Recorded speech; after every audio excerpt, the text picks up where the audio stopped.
Hello, people, it's your boy Tots back again for another live watch along. It is Brighton versus Nottingham Forest in the quarterfinals of the FA Cup. Make sure you guys like the video, subscribe to the channel if you're not already. All of that good stuff. The game's about to kick off on my stream. All of that good stuff, baby. So yeah, man, what are we gonna go for today? Man? I'm gonna go for a 2-1 win to Brighton. 2-1 win to Brighton, man. Big up everyone tuning in, man. Make sure you guys like the video, subscribe to the channel, all of that good stuff.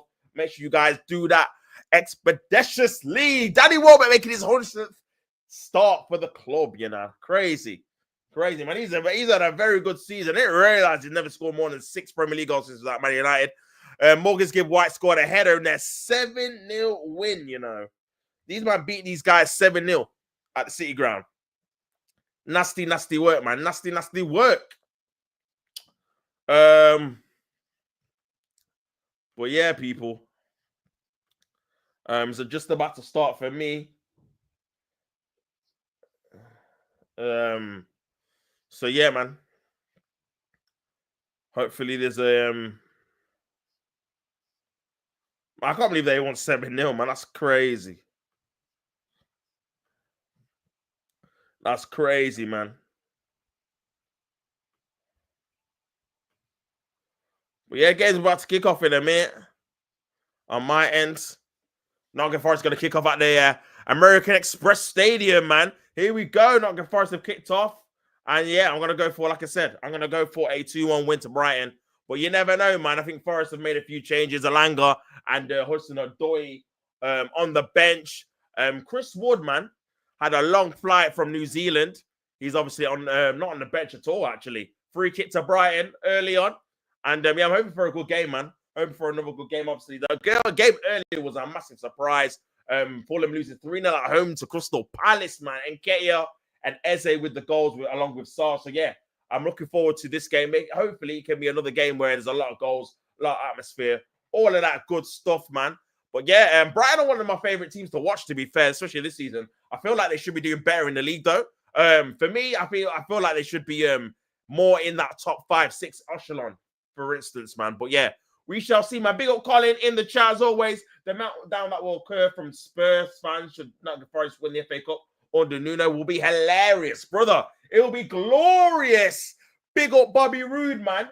It will be glorious, bro. If you know, you know. But yeah, it would be fantastic. Absolutely. Bro, any team other than Man City winning the trophy before Tottenham Hotspur would be too funny. I can't even lie. Imagine, bro. You got Nottingham Forest winning one. And like you said, Brighton never won the FA Cup before. Them winning one. And look how young the manager is, bro. And he would have won a trophy before. And Tottenham have in the last, I don't know how long it is now, 17, 18 years. Crazy numbers, man. But yeah, big up everyone tuning in. Obviously, 0-0 at the minute. Nottingham Forest have got the ball in possession. But yeah, Spurs, bro, they really need to win that Europa League. I don't think they will, though. But this could be a chance. Awonyi squares it, pass it to Nicholas Dominguez. Tries to play ball into the box. Cleared away, though. Here's Gibbs White. But yeah, it'd be interesting to see how Forest obviously play with all of these changes here, especially in the front line. The normal front three not playing. They've got a corner, though. They've got a corner early on. And yeah, man. What a chance, though, man. I mean, for Brighton or Forest to go to Wembley and play in the semi-finals. And for me, bro, if Man City get knocked out tomorrow, it's fair game for anyone, bro. Fair game. I can see anyone winning this, man, to be fair. It just depends who's good enough on the day. And yeah, that's what it all comes down to, really. Obviously, Nottingham Forest have got a corner at the minute. Danilo going to take it. Linked with Arsenal once upon a time when we had Edu as our sporting director, ended up going to Forest. Danilo with the ball into the box, headed away by Van Heckel, who obviously conceded a penalty midweek against Spain. But this could be an opportunity for Brian for a counter-attack. Lost the ball, though. Plays it back into an area to try and find Danilo. But out for a throw-in to Brighton at the Amex Stadium, man. But big up everyone tuning in. Make sure you guys like the video. How many likes are we on, bro? Not enough. What's going on, people, man? Like up the thing. What's the matter with you guys? We need this to 10 likes at least, bro. At least. You feel me? At least, man. But big up everyone tuning in, man. Make sure you guys like the video and subscribe to the channel. All of that good stuff. Brighton got possession, man. But yeah, You guys let me know in the chat. Who do you want to win the FA Cup, man? For me, I would like, I don't know, man. I feel like Crystal Palace could be a good one, to be fair. I'll be honest, man. Crystal Palace, obviously Aston Villa's still in it. Anyone other than Man City, really, just to freshen it up, man. Even like you said, Forest, bro. I like them to win it as well. To be fair, but yeah, man. Here's Matoma as well. Big up, Jack Anori says Villa. Oh, fair. We were obviously Unai Emery and Emi Martinez there as well. That would be crazy if they won it too, man. Anyone that's obviously, like I said, that doesn't normally win trophies, apart from obviously City, that's still in it. But, bro, even like Bournemouth would be a good like story, man, for them to win it, especially with how obviously big their capacity is. They've only really been in the Premier League not too long. After obviously getting promoted, probably 4 or 5 years. So yeah, that would be a very good story for them to win. I don't think they've even won a trophy there ever before. So yeah, that would be an amazing story for them to win a piece of silverware, man. But yeah, back to the goalkeeper. The Brighton goalkeeper at the minute. 4 minutes gone, still 0-0. Pick up everyone tuning in, locked in, watched it. Make sure you guys like the video if you've not already, man. Brighton are just keeping the possession, keeping the ball at the minute. A lot of noise, from the Nottingham Forest away fans at the minute. I mean, that's got to be a long trip, man. Nottingham to Brighton is crazy. Crazy hours, man. Luckily, it wasn't a kickoff as well, because that would have been a long way back, bro. A long way back, man. But yeah, obviously, it could go to extra time and penalties. I'll be here for that if it does. So make sure you guys are locked in. Ball over the top, trying to find Minte, I think it is. But yeah, it's offside, man. He's offside. But yeah, man, big up everyone tuning in, bro. Big up everyone tuning in, man.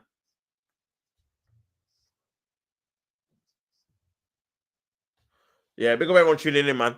Make sure you guys like the video, subscribe to the channel, all of that good stuff. All of that good stuff, man. But yeah, Nottingham Forest just keeping the ball at the minute, man. But yeah. Forest have been really good, obviously, the last month or so. I'm not sure who won. I don't think they've announced who won player of the month and manager of the month.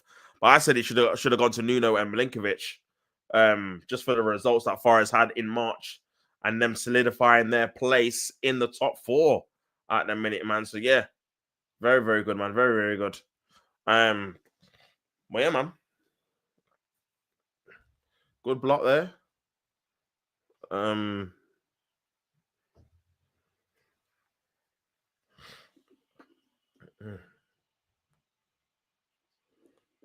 Well, yeah, man.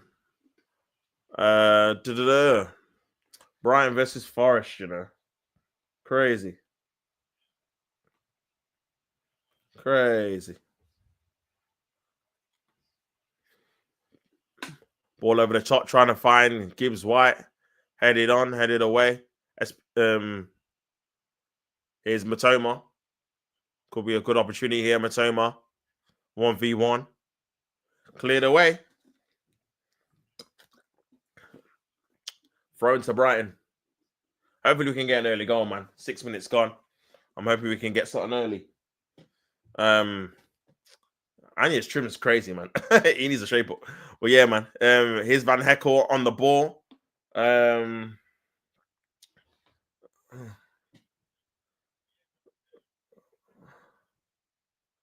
yeah, man, Van Heckel on the ball. I didn't realize he was a Holland international until I watched that game. I didn't realize he played for them on a regular basis, man. But yeah, he's a weird defender, because sometimes he'll have like really good defensive moments, and other times he'll just lose concentration. Great ball into the fact of Ruta. Good defending though by Nottingham Forest. But yeah, I still can't believe Forest beat these guys 7-0 as well. Crazy, crazy, crazy, crazy, man. Crazy. Oh, Jack and Ori, yo, what you telling me, bro? I hope you're good. Make sure you've liked the video if you've not already, man, and all that good stuff. And subscribe to the channel, man. Big up everyone tuning in, locked in. Aina on the right hand side. Matoma's there as well. Good defending there by Matoma. And Nottingham Forest are just keeping it simple at the minute, man. Nothing too hectic, nothing too major. Danilo passing it back to Morello. Back to Anderson. And Anderson, again, another shrewd business 35 mil I thought was a bit mad, but after seeing him play this season, man, he's been good. He's been very good.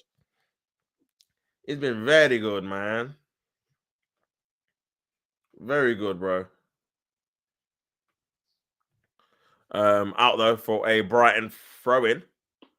But yeah, man, let me see what the other scores were in the championship, because I know there was a few teams that did play in the championship today. Let me just have a quick look, man. While the game's going on, make sure you guys like the video. If you want to become a member, the link is in the description. This is a nice little turn by Ruta. Oh, good defending there, man. Good defending. By Nottingham Forest. Nice little 1-2. Nice little 1-2 there. Van Hecker, the crowd's getting pumped up. Oh, that looked like a late challenge there by our knee, man. Our knee. Is that a yellow card? The referee saying no. But that was a bit late still. I can't lie. Millwall lost 1-0 to Sunderland.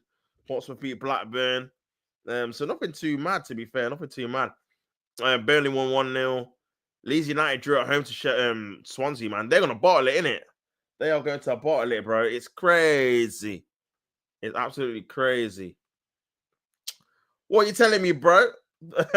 Thoughts on Enzo Fernandez, world class, man? Nah, I won't say he's world class, bro. I can't lie, but he has been good this season. I will. Before I didn't really see the hype in it. I didn't really know what he did in it, to be fair, before this season. But seeing him and Casado, bro, I'll be honest, man. I've been impressed to see what he's been doing this season, to be fair. I can see a bit more what his role in the team was compared to how he was playing in the Poch system. I don't know if he suited Poch's style, to be honest with you. I think he suits more Maresca's to that slow build-up. But yeah, man, he's all right. Big up Taco Gamer, man. Hi, do you remember me? Yeah, bro. I remember you, man. How are you doing, bro? Make sure you like the video, subscribe to the channel if you're not already. Well, big yourself up, bro. Hope you're well. Big up Bulgarian Guna, man. What are you telling me, bro? Hope you're well. Hope you're enjoying our Arsenal free weekend as well, man. Obviously, we'll have them. We'll watch them play, obviously, midweek on Tuesday against Fulham. I'll be doing a watch along for that, so make sure you stay tuned for that. But yeah, Enzo will be the next Galactico. Really? You think so, man? Oh, interesting. What, over Casado, yeah? I know they do need a CM, though, to be fair. They do need like a proper DM in it. Especially when I see Modric's going to retire next couple of years. They need a couple of man in that hole, man, in that space. Especially now they're playing Tushimeni at centre back for the majority of the time. So yeah, they probably need a couple more bodies in there. Corner to Nottingham Forest, and they got danger men, man. Morello and Milinkovic are obviously good at headers from corners as well. Milinkovic has scored a few. Danilo with the corner comes in, headed away by Van Heckel. Matoma trying to get the follow-up into the box. There's that penalty. I don't want it. Cleared away. And yeah, free kick to Brighton. The way he dismantled Brazil by himself. Apparently he did have a really good game, man. I know the Brazilian coach got sacked. I need to watch the highlights still of the game. I know they won 4-1, but yeah, apparently he had a very good game. And he's only still, what, 23? Or what is he? 22, 23? But yeah, man, Enzo Fernandez, man. Enzo Fernandez. To be fair, no one's really talking about his price tag this season compared to last. So that's like, he's having a decent season still. Well, yeah, man. Matoma with the ball, trying to find someone. Cut out, though. This could be a chance for Nottingham Forest. That's a foul, surely. Free kick to Nottingham Forest, man. Free kick, man. 24. Just turned 24 in January. So, yeah, he's still in his prime. Bulgarian Guna, he's overrated. He's not worth the 100 and... How much did you pay for him? 120. How much was it? 130, was it? How much was it, bro? You paid for him, man. Must have been 130, 140. Oh, 106. Okay. On an 8.5-year deal. Man's contracted till 2031. Oh, my days. That's crazy. Ball into the area there by Nottingham Forest. Headed away by Brighton. Just about got clear of it. But Danilo gets the follow up on the left hand side. I'm interested to see where Danilo's playing. It's like he's playing on the left wing or something. He's going to get a corner, ball into the box, headed away. Nottingham Forest look more dangerous. Gibbs White tries to play a ball over the top, but it's gone out for a goal kick. But yeah, they look a bit more dangerous, man. Price tag talk was jealousy. 105 mil money well spent. Wouldn't swap in for any of our midfielders, and that includes the departing Uncle Jorginho. Matting. That was our Jorginho replacement. Oh, what? Deep line playmaker, yeah? Ball progressor, ball positionist. This is why I feel like he suits Mercer a bit more than Pochettino, isn't it? Pochettino was a bit more frantic. Mercer's obviously a bit more methodical. So, yeah, I think he suits how you play a bit more. But, yeah, we shall see. Bulgarian, you're deluded, LOL. Hey, it's all about opinions here on the T Chanto Sports channel, bro. All about opinions, brother. Nottingham Forest have still got the ball. I still think Casado's clear of him, though, to be honest. If I had to bet the two, I think he's proper, man. I rate him more, if I'm being honest, out of the two. But, again, man, and to be honest with you, I think even though Lavia is always injured, I think I rate him more as well. I think he's probably the third out of three I rate. To be honest, but yeah, obviously it's a good option to have three. Especially with Arsenal having to. Well, we're getting rid of two, so we're gonna have to try and get two. The Zubomendi links have cooled down. The Zubomendi links have cooled down. Obviously, Real Madrid are hotting up, so there's a potential that he actually stays in Spain and goes to Real Madrid or Barcelona. And then after that, I don't know what we'd do then, to be honest, because we definitely need two midfielders to replace Partey and Jorginho. So, yeah, man, it could be a bit bleak. Could be a bit bleak, man. Oh. We don't compare the two different players. You can't rate Lavia more than Enzo. He's a 6. Nah, you know what it is? You see Lavia, yeah? See when I've watched him play. And you know when you have that feeling where you're like, this guy is next level. I've not had that feeling with Enzo in it. That's why I'm like, you know what? I'll probably rate Lavia a bit more. Obviously, they're different positions. But you know what I mean, man? Where you see a player, you're like, this guy's so... And he don't play for your team. Like, this guy's sick. This guy's so sick. But he's just always injured, man. He's just always injured. I felt that at Southampton, to be fair. Because he bossed our midfield, man. At the Emirates when we drew 3-3 in the first title challenging season, yeah. And we had Partey then. It was Partey and Xhaka still in the midfield. And yeah, he bossed it, man. And Southampton got relegated that season. But yeah, it's one of those ones still. Casado was a different story. Was desperate for us to sign him in 2023. I ideally wanted both him and Rice, but that was never going to happen. Yeah, that was they're always going to sell us a dream, bro. We're always going to get one or the other in it. To be honest, yeah, we're always going to get one or the other. But to be fair, now we need both because ideally Rice and Casado would have been the Xhaka and Partey replacements. Ideally, in it, but we only got one of them, and then we've just messed about in that number 8 position, bro. Getting Marino and getting Fabio Vieira. We also we get Lakonga as well. Oh, bro, like we've wasted the Havertz, mate. We've wasted a lot of money in that 8 area, man, and we still need an 8. We still need another one. I don't understand why we just don't put Odegaard there because he's a natural 8 and just get a 10, get a proper 10, man, or just play Ethan 10. But he's not going to do that because the midfield's going to be too lightweight. He wants basketball players in the midfield. So yeah, don't know, man. It's a sticky one. It is a problem though that we're having to replace a position every season, the same one. Like we're gonna have to get another keeper. We bought a new keeper every season for the last, I want to say, 6 years, at least one.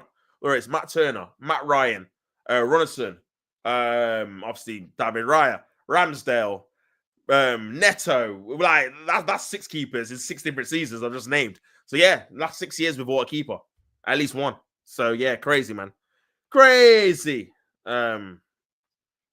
You haven't watched Enzo enough. Cry more Bulgarian. Maybe. I've seen enough of him to know he won't suit us and won't work. He's not good enough off the ball, says Bulgarian. Where's Chris Wood? I don't think he's. I think he got a late flight back. Remember, he was playing for New Zealand. He got a hat trick actually in the week. So yeah, I don't think I don't think he traveled in it because obviously the time difference or whatever, jet lag. They normally do that, to be fair. I remember when Arsenal played Forest after an international break earlier in the season, and Chris Wood was on the bench because he just came up from New Zealand. So the game after, they don't really normally play him in it because, understandably, that the time difference is a bit mad. So yeah, but yeah, he's not even on the bench. So yeah, they didn't take him at all. Goals from corners this season in the Premier League: 11 for Arsenal, 9 for Crystal Palace, 8 for Forest, 8 for Tottenham, which is very surprising considering they can't really defend them, but they do score from a few. But yeah, man, that's where Chris Wood is, man. Big up everyone tuning in. Make sure you guys like the video if you're not already. Get it to 10 likes for your boy. And yeah, Forest have got a corner, man. But yeah, who do you guys think has been the best midfielder this season in the Premier League? People will say Casado, but he has dropped off a little bit since obviously Chelsea had that bad run of form. Obviously, Declan Rice wasn't great at the start of the season. Partey was good up until the last probably month or so. Bruno Fernandes has been better the last couple of months, but at the start of the season, he was awful. So yeah, I'm trying to think of someone who's been consistently good. I mean, Gibbs White's not a bad shout, to be fair, in terms of someone that's been consistently good throughout the entire season. But yeah, I'm not really sure who's been the best. Big up Kurt says Enzo is crap. Not massive lovers of Enzo's in the chats, man. Not a lot of people like Enzo, man. Big up everyone tuning in. Make sure you guys like the video and subscribe to the channel, man, if you've not already. But yeah, not a lot of people like Enzo, bro. Not a lot of people like Enzo. Ball by Yates, man. Into the box. Ball comes into the box there. Into an area. Headed away by Brighton. Kurt, there's a place for you in football analysis, and that's in the bin. The feud between Carlos and Kurt continues, man. This must be round 7. Pause. This must be round 7, man. I don't know what's going to go on in this round, man. Make sure you guys stay tuned in the chat because when Kurt and Carlos go at it, it's World War III, man. I'm telling you, man. But yeah, man, Forest have got a throw on the edge of the Brighton area. I think they're going to take Anya's going to take a long one, puts it into the box, headed away though by Brighton. And yeah, Nottingham Forest have still got the ball. But yeah, man. Yeah, it's interesting. Not a lot of fans rate Enzo apart from Chelsea fans. So that is very, very interesting. I'm not sure why. I don't know if the price tag has put an unfair stigma on him that is actually better than people actually thought he was going to be, or he's not as good as people thought he was going to be. I'm not too sure. Well, yeah, man. But for me personally, this season, I think he's played quite well, to be fair. If I'm being perfectly honest. Possession in the last 5 minutes. 88% possession for Nottingham Forest. It's crazy, especially away from home as well. That is crazy work, man. That is crazy work. Big up everyone tuning in. Make sure you guys like the video. On 9 likes, get that up to 10 likes for your boy. And yeah, if you want to become a member, obviously the link is in the video description as well, bro. So yeah, we're here. We're active. But yeah, Brian just keeping the ball. Sorry, Belieber trying to play a forward pass to try and find Minter, but he couldn't find him. It's gone out for a Nottingham Forest throw-in, man. But yeah, still 0-0 at the minute. Alanga's there as well. Nuno, man, surely is in the running for manager of the year. I know Klopp's going to win the Premier League. Sorry, Slott's going to win the Premier League, but surely Nuno is in the running for manager of the year, man, because he's been sensational. McAllister has been the best midfielder in the Premier League this season. No, not a bad shout, to be fair. He's been very consistent. I mean, there was a lot of talk on Gravenberch as well. He's kind of fell off a little bit in the last month or so. But at the start, his performances were mad. I'll be real. His performances were really mad, sorry. Well, yeah, I think Partey, there was a period where Partey was really good. But he's fell off a bit since probably February, I'd say. But yeah, man. But yeah, McAllister's not a bad shout, man. To be fair, McAllister, Casado, one of those guys, man. In that vein, I would say. in that vein, Nuno has definitely been my pick for manager of the season ever since November, December. Bro, it has to be him for me, bro. Because no one would have picked Nottingham Forest to be probably top 6. Never mind top 3.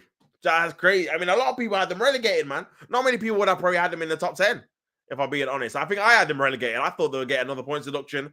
And yeah, it would be too much for Nuno to keep them up. Because they just about stayed up last season and the season before. So yeah, I thought they'd struggle again.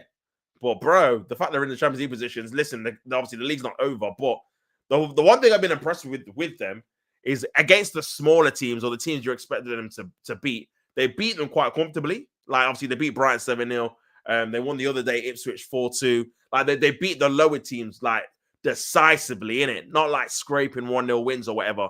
They beat them very, very comfortably. So that's why I've been impressed with them, man, rather than the bigger games. And obviously they beat they beat Manchester City. They got a draw at Liverpool and beat Liverpool. They're the team to beat Liverpool away from home at Anfield. Drew with Arsenal. So yeah, they've got some good results too, man. They've got some very good results. Facts, I thought he was going to be the first manager sacked, mainly because their owner has been trigger happy in the past. Yeah, 100%, bro. That's what I thought. I thought it was going to be a turbulent season for them, innit? With the point deduction potentially. Obviously they do have an influx of players that normally come in, but I feel like what Nuno's done is what he's done is got an established first 11, man. Where you just know who's going to be, you know who the 2 centre backs are going to be, you know what the front 3 is going to be, you know what the midfielder is going to be, you know who the keeper is, and I feel like he's had that continuity throughout the season. Obviously got a bit fortunate with injuries. I think they are bottom in terms of the injury table list. I did a short on that earlier. Make sure you guys check that out.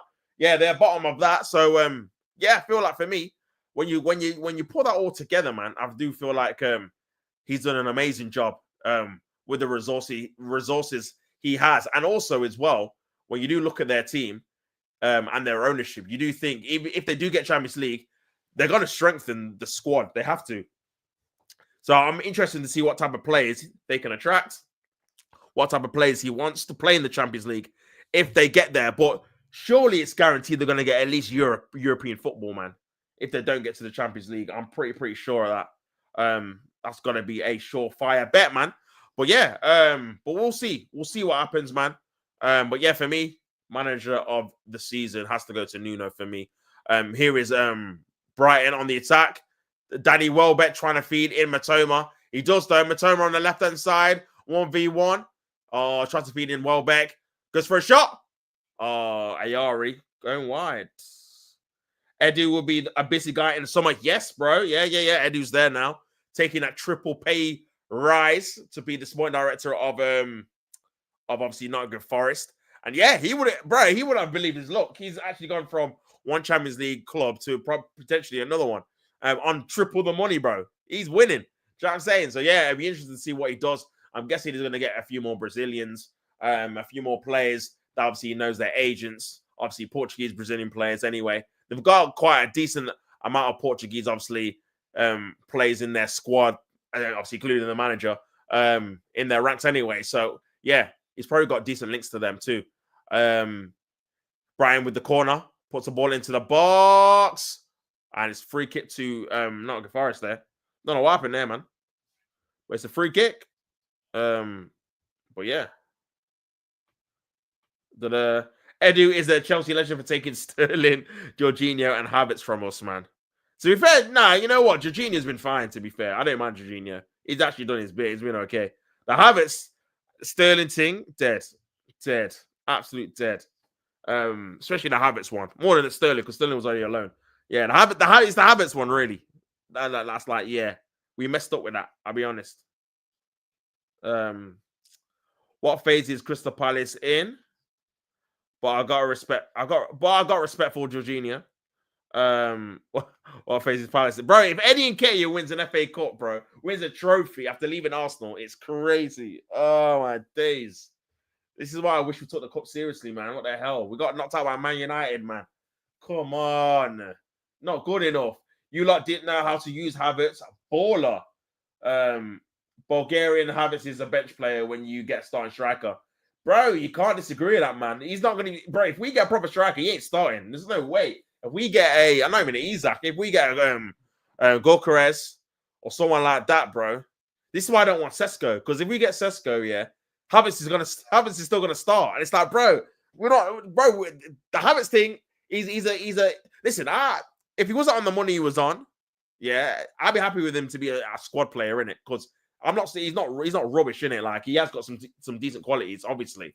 But it's just the amount of money we paid for him and the amount of money he's on. It's just annoying, innit? Because you want to pay that money for the ultimate player, bro, the ultimate striker. That's the money you want to pay, and obviously he's not in it. So, yeah, for me, he's got to be on the bench when we get striker because I don't want to see him midfield. I don't think it works.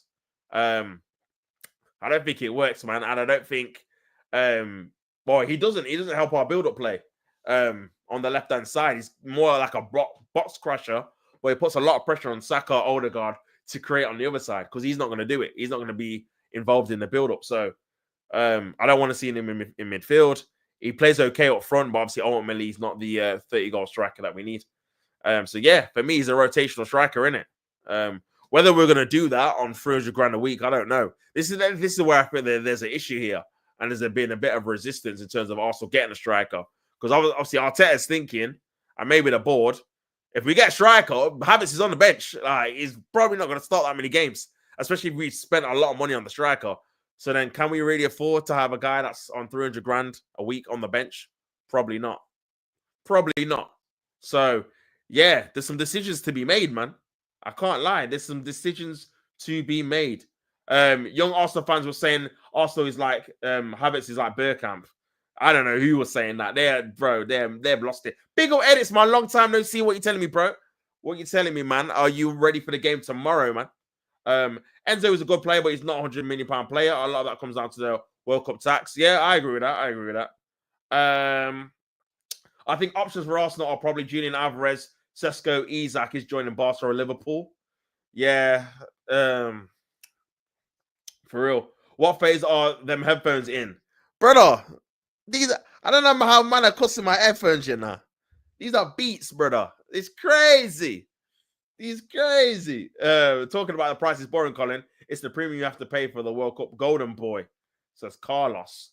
No, but I think Colin was just explaining why you paid that money, not the fact that obviously you paid over the odds. I think he was just explaining why you had to pay it. So he's kind of just agreeing what you just said, innit? To be fair. We want to sign Frimpong and Cambiasso. Yeah, I've seen that. Do you think that's enough? I don't know what it is with City, man. I feel like the whole midfield needs just a revamp, innit? I don't know. I know they've got Gonzalez now, and Rodri will be back, but I don't know, man. And the attack is still not. Yeah, I think you need Mamouche, Haaland, and someone else that all can score goals. Then you're there. Oh, good shot there. That's petite. But yeah, Havertz will play plenty at 9, behind the 9. Even if he's a plan B off the bench, that would be a great tool for us. Yeah, but again, that's a bench player. It will be a good tool for us. But then, I don't know, man, when it comes to contract renewal, because his contract runs out 2028, I think. So it's still 2-3 years. But yeah, man, I don't know if they're going to be happy. I mean, to be fair, Jesus has been on the bench for about 2 years, and he's on what, 265 or whatever, which is crazy. But then obviously we're not going to be able to sell Jesus, so potentially we're going to have Jesus and Havertz on a combined of £500 million a week on the bench, man. I don't know if that's sustainable. I'll be honest. I don't know if that's sustainable, man. But yeah, it's crazy. I don't know, man. I don't know if that's sustainable. I'll be real. And I'm not sure. But the thing is, bro, he said if you'll play plenty at 9. Like, I don't think fans want him to, though, bro. That's the thing. We want to get a striker that's starting. Like, we want the equivalent of a Saka up front. So we don't want to have it starting every other game. That just defeats the object of getting a proper striker, innit? This is the issue here. Like, he's gonna have to be on the bench regularly. Like how I'm trying to think of a role. How Eddie Nketiah was used, where he's just on the bench all the time, unless we get an injury. So the striker gets injured, Havertz comes in. And to be fair, potentially that could happen because obviously injuries happen in the season. Say if we did get, let's say we got Gyökeres. He was playing well, scored a few goals, then gets injured, international break in October. Havertz comes in for like a month and a half, 2 months. Gyökeres is back in December. This is a hypothetical situation, isn't it? Yeah, that would be fine, isn't it? Obviously, you got Champions League games. It's just probably that option where is he going to play Champions League games midweek and then we play Gyökeres in the league or vice versa? I don't know if fans will be astounded for that because especially if we play a lot of money for him. That should say if it is him. This is why I feel like we're probably going to get Sesko because there's more of a understanding that he's going to be on the bench because he's only 21, isn't it? Ball into the box or 22, whatever. Compared to getting a ready-made striker wanting to play week in, week out. Bro, if you get this window, then yeah, that would be a 10, bro. How much would this cost, by the way? That you're talking 250, maybe 300. 250 at least, man. Cambiasso is probably going to be 60, 70. Frimpong, the same. Camavinga, probably the same. Witz is probably going to be nearly 100. I don't know, man. Big money. He's a right wing back, not a right back. Havertz, highest paid player off the bench. Yeah, it would be, man. I don't give it 2 Fs. Just bring me Frimpong. Cut your losses. When was the last time we signed a defensive fullback? Says edits. He's been our most consistent performer in attack behind Saka for 18 months. Anyone who disagrees hasn't been paying attention. Nah, he has been, to be fair. He has been. But ultimately, I thought he's not good enough for us to win the league. That's why everyone wants a striker, innit?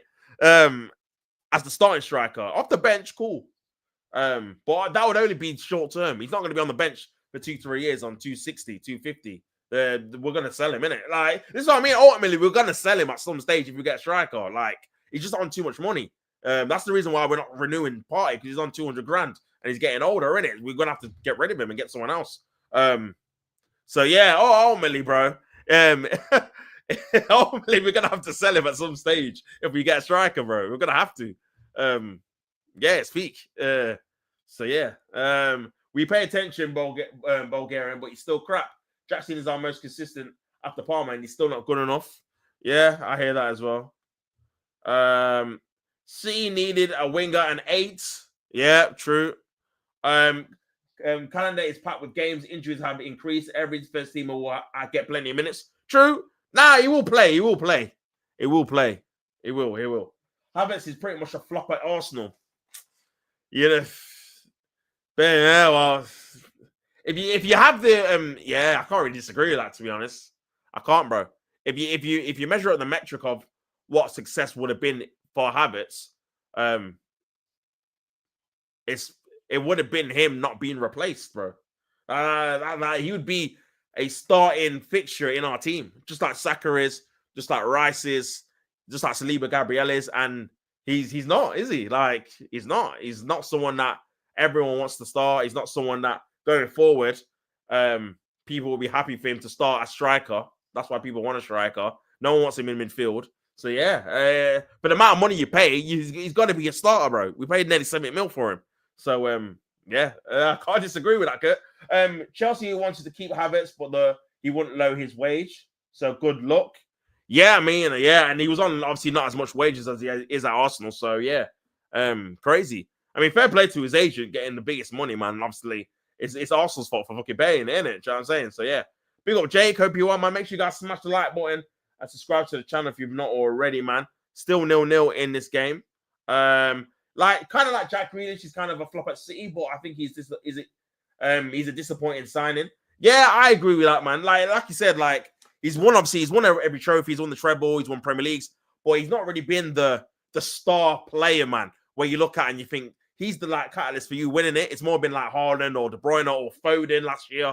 And Grealish was, for the amount of money you paid, 100 mil, he was set up to really be that guy, and he's not really done it. He's played like a bit part role. He's been good in certain games, especially in the treble season, but he's not had that ultimate effect that £100 million player should have. And I don't feel like he's got enough stick for the price tag, bro. Because City have been winning things, I think it's kind of masked it a bit when you compare, like you said, to like an Enzo or all the like players that have cost a lot of money, and you compare to what they've actually done for the team individually rather than what the team's won as a success. Yeah, man, I feel like he does get away with a lot more than all the big signings, especially like his goal output. I know he's never been a big scorer, but when you're playing for a better team and the ability he's got, man, I'd expect him to get more goals than he does, man. Like, man can't be getting 2 goals. I know he don't score goals, but brother, you can't be getting 2. Man got 3 goals last year, bro. 3 in the league. The season before he got 5. The season before that he got 3. Nah, that can't run. I'll be honest. You can't be getting 3 league goals, bro. I think Gabriel got like 7 or something. So I think Saliba's got 3 this season. These guys are centre backs, man. And he plays in a forward position. Like, nah. I know it's not settled for him to obviously score loads because Haaland scores them, but at the same time, you gotta be contributing a bit more than that. 3's not enough, in my opinion, man. And even his injury record. I mean, suppose some of it's Pep rotating him. He only played 20 games last year, 28 the season before, 26. He's never hit 30 games for City. So yeah, you gotta look at that too. And he's only played 16 this season, scored no Premier League goals at all, man. So yeah, not good. He's not even scored 20 goals for City. He's been there 4 years. He's not scored 20 in all comps. He's just about scored 10 in the Prem. He's got 11. 11 goals in 90 games, Jack Grealish. Yeah, not cool, man. Not cool. If we sign a striker in the summer, our system will have to change, just like City's did with Haaland up front. Yeah, maybe. Yeah. I think it depends which striker we get, Colin, man. I think it depends which striker we get. If we get Sesko, I feel like he's not going to change too much. Because Sesko's just going to do what obviously Havertz does. But if we get a Gyökeres, that thing has to change all the time, bro. All the time. If Havertz is a flop, what are Grealish, Doku, and Savinho, lad? He's outperformed all of them. That's true. Sorry, but calling him a flop is just low IQ, in my opinion. You don't know ball. Is Savinho's first season? You clearly didn't listen to what I said about Jack Grealish, Bulgarian Guna. Savio been one of our best players this season. Guardiola got more than 11 goals in the last 2 years. Yeah, man. I'm sure one season he got like 6 or 7. But it's poor. It's poor. But to go back over what Bulgarian Guna is saying, for me, it's not about his performance wise. It's about what we bought him to do, innit? Like we ultimately bought him to be the final missing part of the puzzle for that price. He's supposed to be our Van Dijk, Alisson signing. Him and Rice were supposed to, and ultimately he's not doing that because he's going to get replaced. Whereas we're not thinking of replacing Rice. Rice is going to stay in the team. So that for me, we've not got what we needed from him, bro. Like we haven't, innit? We should be looking at Havertz and thinking, "Yo, you're the starting guy. You're starting next season. You're the starting striker. We ain't got a problem. We're gonna get a backup for you." But no one's saying that. Everyone's saying, "No, we need to replace that position, and Havertz needs to be the backup." Which I don't think for 65 mil. Nah, that shouldn't be the case, man. That shouldn't be the case, in my opinion. But yeah, I agree, man. Grealish, Doku cost 60 mil. He's definitely not done and nowhere near enough. Yes, he's young, but for me, his end product should be further along the line. Do you know what I'm saying? It wouldn't be too bad if he showed more glimpses than he does, but yeah, for me, he flies to deceive a lot. Obviously, Grealish won a lot of trophies, but again, I'm just seeing his goal record. Savinho, again, come in. Obviously, I think he's actually played okay, to be fair. Just not scored that many, or as many as he should. But you can give a bit of leeway because it's his first season. Never played in the league, and he's 20. So it's a bit different to obviously Grealish. And he costs less than Doku as well. So yeah, it's a bit different to him too. So yeah, I think there's different circumstances for all 3 players. But ultimately, if you look at the situation, man, you do need more from all 3. It says from a goal scoring point of view, man, to help out. Mamouche's coming straight away. Man scoring goals, bro. Man scoring goals. You know. So yeah, you gotta have the same from whoever's on the other side. Haaland does his thing as well. So yeah, man, it's got to be the same from the other side, in my opinion. This is what I'm saying. Mamouche's got 4 Premier League goals in 7 games, man. More than Grealish has got the last 2 seasons, bro. Combined. Crazy. And he's 26, so yeah. But yeah, we'll see what happens with that, man. Not about GA Bulgarian Guna. You got Kai to win the league, and you haven't the last 2 seasons. He was never going to be the final piece. Jesus was our starting 11. Havertz was brought in to play with him and rotate when needed. Was never painted as a marquee forward. He just won up position. Nah, I disagree with that. He was brought in to be our marquee number 8, bro. That's why we bought him. We bought him because he was supposed to be. He was the Xhaka replacement, man. He was supposed to be our starting left 8, and he wasn't good enough to be starting left 8, so we put him up front. You can't say you spend 65 million on a rotational player. No one does that, man. When we bought Pepe for 72, he was supposed to be our starting right winger, and ultimately wasn't good enough. When we bought Aubameyang for 60, he was supposed to be our starting striker, and obviously he did well for a period of time till he dropped off. When you spend big money, over 60 mil, bro, they're starting players, man. Like, I'm trying to think of a team that spends 60, 70 mil on rotational players. No one really does that, man. Nah. He was supposed to be our left 8. He wasn't good enough to be left 8. We moved him to centre forward. He's done all right. He's done okay. He's been decent there. Nothing sensational compared to the strikers we've had at the club, like Thierry and other players. He's been okay. And now we need an improvement on him. So we're signing another striker, and he's going to be on the bench. That's just the way it is, man. Bro, you just have to be honest, innit? Like, I'm not saying he's rubbish, but bro, let's not kid ourselves and act like he's this amazing all-time player, because he's not, innit. Like, he's okay. He's decent at best. I've seen Anelka, Thierry Henry, Van Persie all better than him, man. Like, up front. Like, and we didn't pay 65 mil for those players, man. So yeah, you just got to be honest, bro. You just got to be honest. I never rated Doku Grealish, like I said. Both are disappointing signings. Yeah. Again, for the money you spent, they've not done enough, man. I know they've won trophies, but they've not done enough. Pompidou, Newcastle's won the cup. Big up, Kieran, man. Hope you're well. Did you go to the bus parade? Hopefully you have. Yeah, he was our most clutch player on the run last season. 1 win away from winning it. He's been a success. Nah, I disagree with that, man. I strongly disagree with that. I can't lie. It's been decent. But yeah, I disagree. I'm hearing the worst singing ever on the Newcastle channel. Bro, you guys need to enjoy it, man. You never know where you're next gonna win a trophy. So yeah, you guys just need to just enjoy it, bro.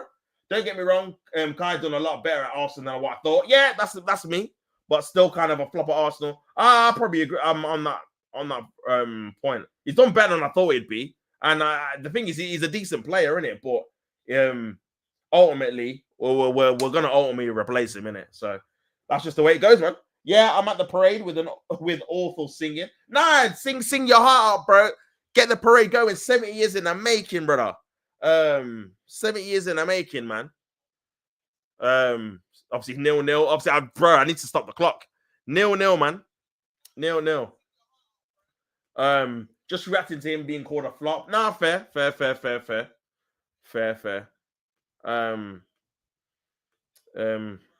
The players coming on stage soon, I think. Oh yeah, so you've done the parade around the city, and now they're gonna go on stage. So obviously, say a few words in that. So yeah, big yourself up. It's just plain nonsense, says a Bulgarian Guna. Again, man, I just feel like it just depends what context you're bringing it in. If you're talking about players that have just been rubbish for the club, then yeah, he's not been that. He's not been rubbish. He's been decent. It's been decent. It's been decent, I'd say. Overall. But ultimately for what we want, probably not enough, man. But yeah, man, big up everyone in the comments, man. Make sure you guys like the video, subscribe to the channel. I need to stop the clock. The clock's still going. It's 0-0, not the most eventful game. And is the streak gonna continue, guys? Am I gonna go for another extra time and penalties again in the FA Cup? I was so relieved, happy Crystal Palace got the job done in 90, man. Am I gonna go through this pain again? No shots on target, I don't think, for either team. I can't remember any keeper making a save, man. And yeah, Forest just need to bring on the big guns, bro. Bring on Elanga, bring on Hudson-Odoi, get those pacey wingers, and then give Brighton something to really think about, man. And then we'll see a better game. 100%, man. Kai not a flop. Kai not a big flop at Arsenal, but he kind of a flop. He didn't go to Arsenal to do what he signed him for. Yeah, that's fair enough. That's kind of my feelings on the thing, as well, man. So I can understand what you're saying, Kurt. Definitely me.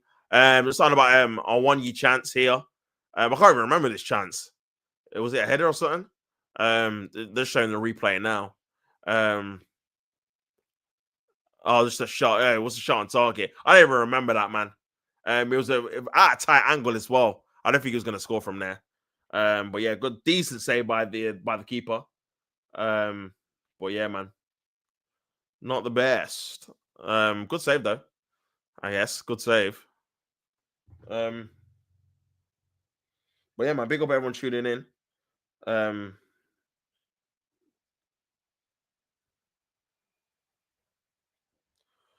But yeah, man, Brighton have been disappointing though. I'll be honest, they've been very disappointing. Very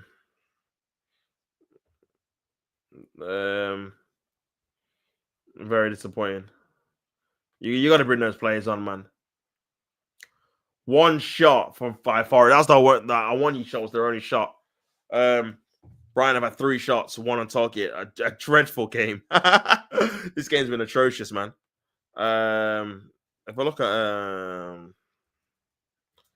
Havertz's goals, they bump it up. Don't you know? Bit up. So Havertz got 15 goals in 34 games. Decent return, man. Decent return, to be fair. But that's pretty much it, really. He probably would have got 20 goals all comps if he didn't get injured. But yeah, only 9 goals in the league, there, man.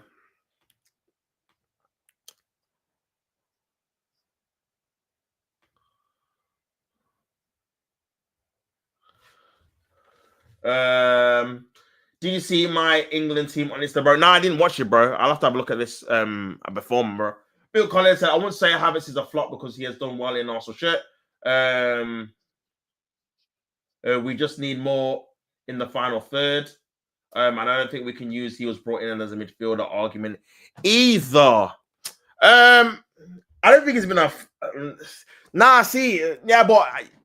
You know what it is, Colin? Like, I feel like we can use that as an argument, though, because we've spent a lot of money in the midfield options to replace Xhaka, and that 65 mil we could have used somewhere else. And the thing is, as well, when you look at the wage expenditure we've spent on him too, if we didn't have that, the thing is with me as well, if we didn't buy him as a midfielder and we bought him as a backup striker, I feel like probably my feelings towards him would be a bit different in it.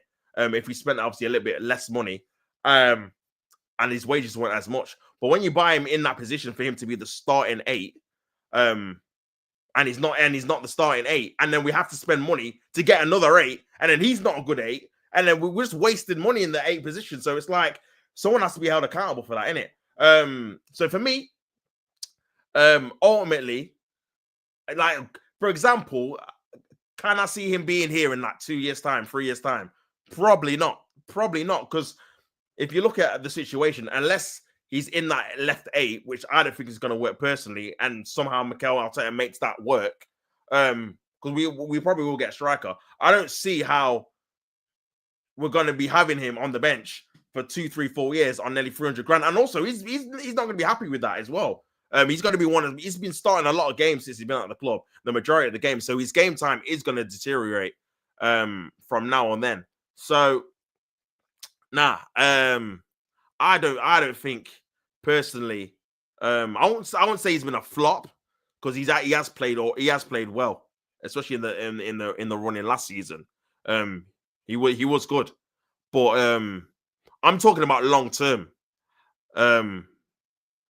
Long term in terms of what we wanted him to do originally, which is obviously being that left eight. He's not obviously not the guy to do that. And yeah, he can play all the positions, which is obviously a good trait. But yeah, I just don't see in 2-3 years' time him going to be in the starting lineup, man. I just can't see it unless we don't buy anyone else. Do you know what I'm saying? But yeah, we'll have to wait and see, man. What do you think we sign him for then? To win the league, you brought him Bulgaria. I don't even necessarily blame him that we haven't won the league. What I'm saying is, for me, he was brought in to be a mainstay player in the team, one of our best players in the team. And to be fair, the last 18 months, he has been our most consistent performer.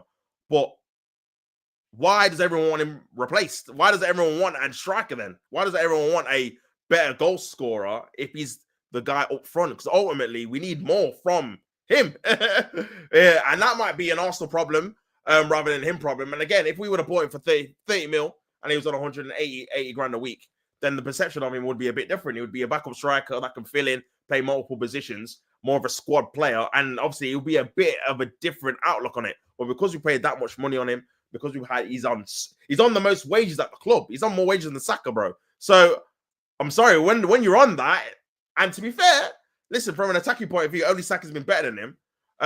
But ultimately, it's not enough. We need more in it. We need more from the other players as well. They obviously, people know Martinelli probably should be moved on, possibly, or Trossard, or both. So that's fair enough. But ultimately, everyone wants a new striker. Every Arsenal fan wants a new striker. And people are acknowledging how Havertz has done well. But bottom line, it's not enough, innit? Because everyone wants a new striker. So yeah, that's just my thoughts on it, man. Gia, I wonder what we signed the other players for. So because we were 2 points off from winning it, he's not been worth it. What a lazy end result. Nonsense of a point. Get out, man. Watch every ball. Like I said, I don't think it's as simple as we brought him just to win the league. Because again, there's other players involved. Because we bought Declan Rice to win the league. We bought Ryan to win the league. So there's other players. I don't think it's just him. But my point is, he definitely was supposed to be a mainstayer of the team. Just like Gabriel was supposed to be a mainstayer. Just like Rice is supposed to be a mainstayer. And depending on what happens in the summer, he might not be already. And he's only been there 2 years. And especially for the money as well, man. And this is my argument with Jesus. Again, he was supposed to be more of a mainstayer in the team as well. Obviously injuries and other stuff.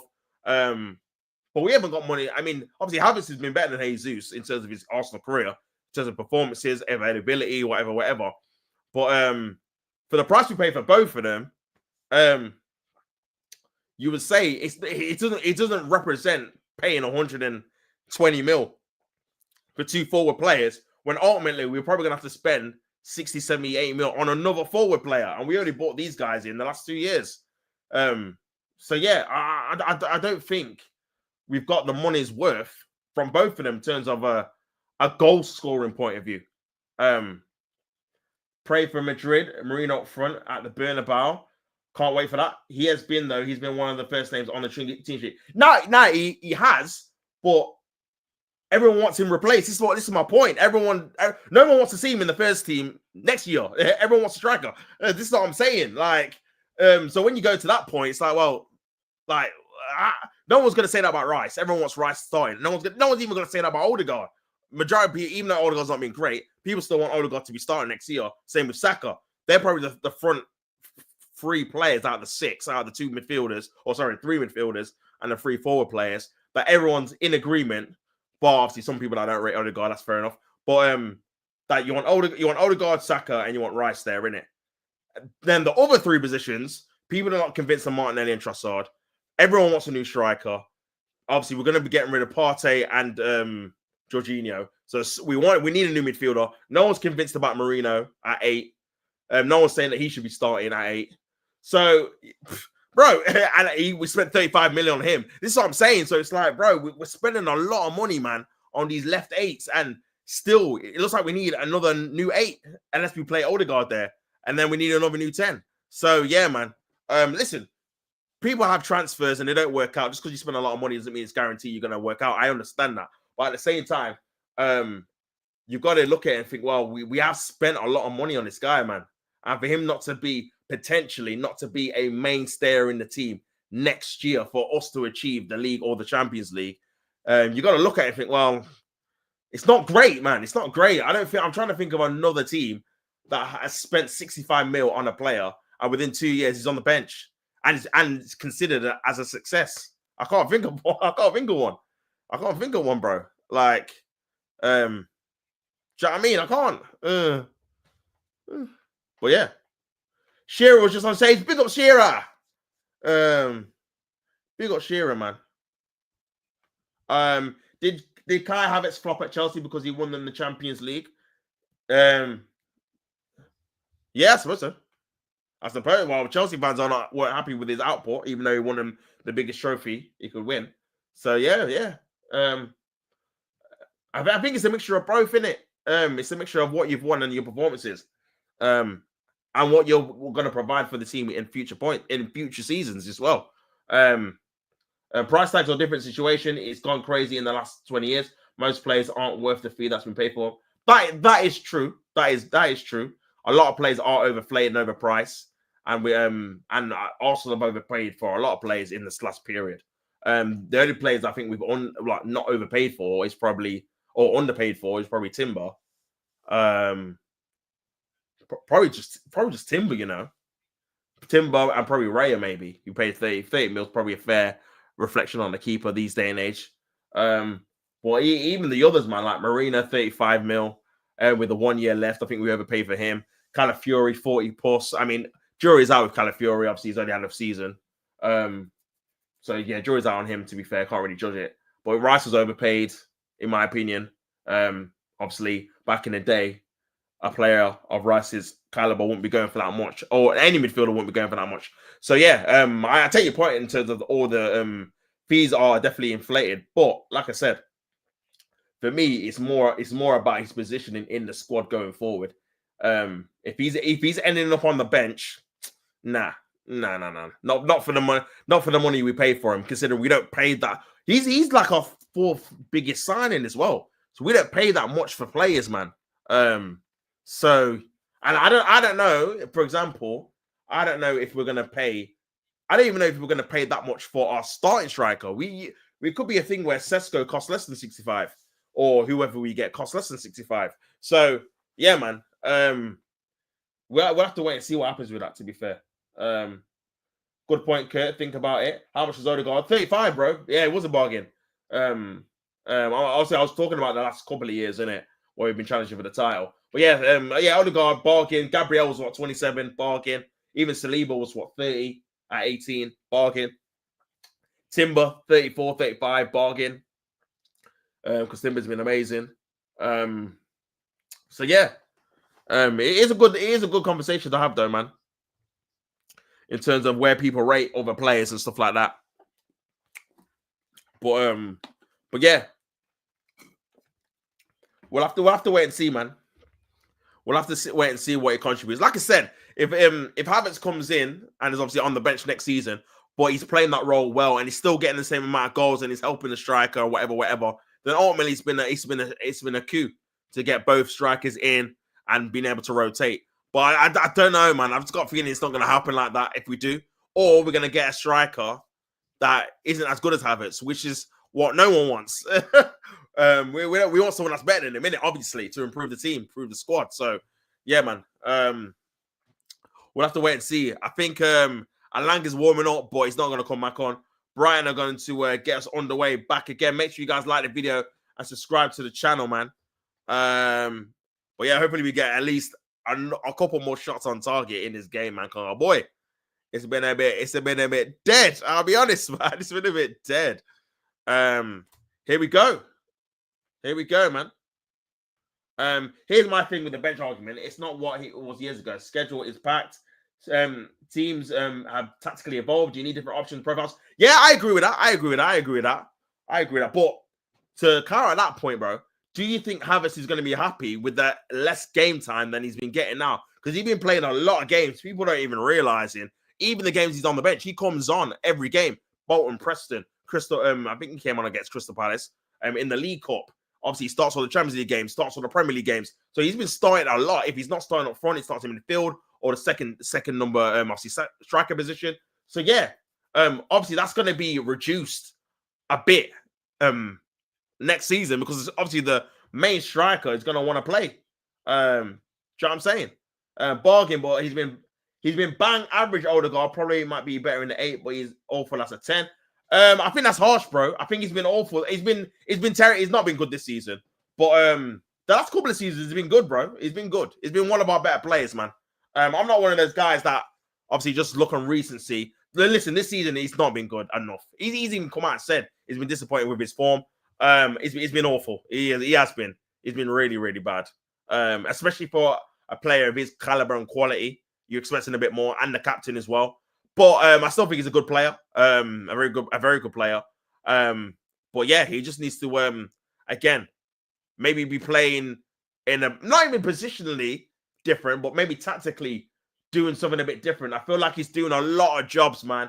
He's trying to play the 6, the 8, the 10, trying to link up with the right winger, trying to box crash as well. These are all the things he's trying to do in the one game, bro. I've seen him get the ball from the centre back, trying to play that deep line playmaker role, then trying to drive with the ball in the number 8. Then he's trying to play that intricate pass in behind to find the right winger in the 10. Then he's trying to box crush and try and score goals in the same game. I'm like, bro, you're doing too much. Let's just focus on. And then he's trying to press like a 9. Like he's doing like 5 jobs, bro. Like just do one and try and do one at the best. For me, I think he's better in the 8 when he's getting the ball from phase 1 to phase 2, from the deep line position of a centre back into that final phase, and then passing it off to maybe a 10 or a Saka who's a bit more decisive in the final third. He does hesitate a bit, Odegaard, in terms of when he should shoot, when he should pass. He does do a lot of dribbling for the sake of dribbling, especially this season, in my opinion. But yeah, for me, that would be the perfect position to play him.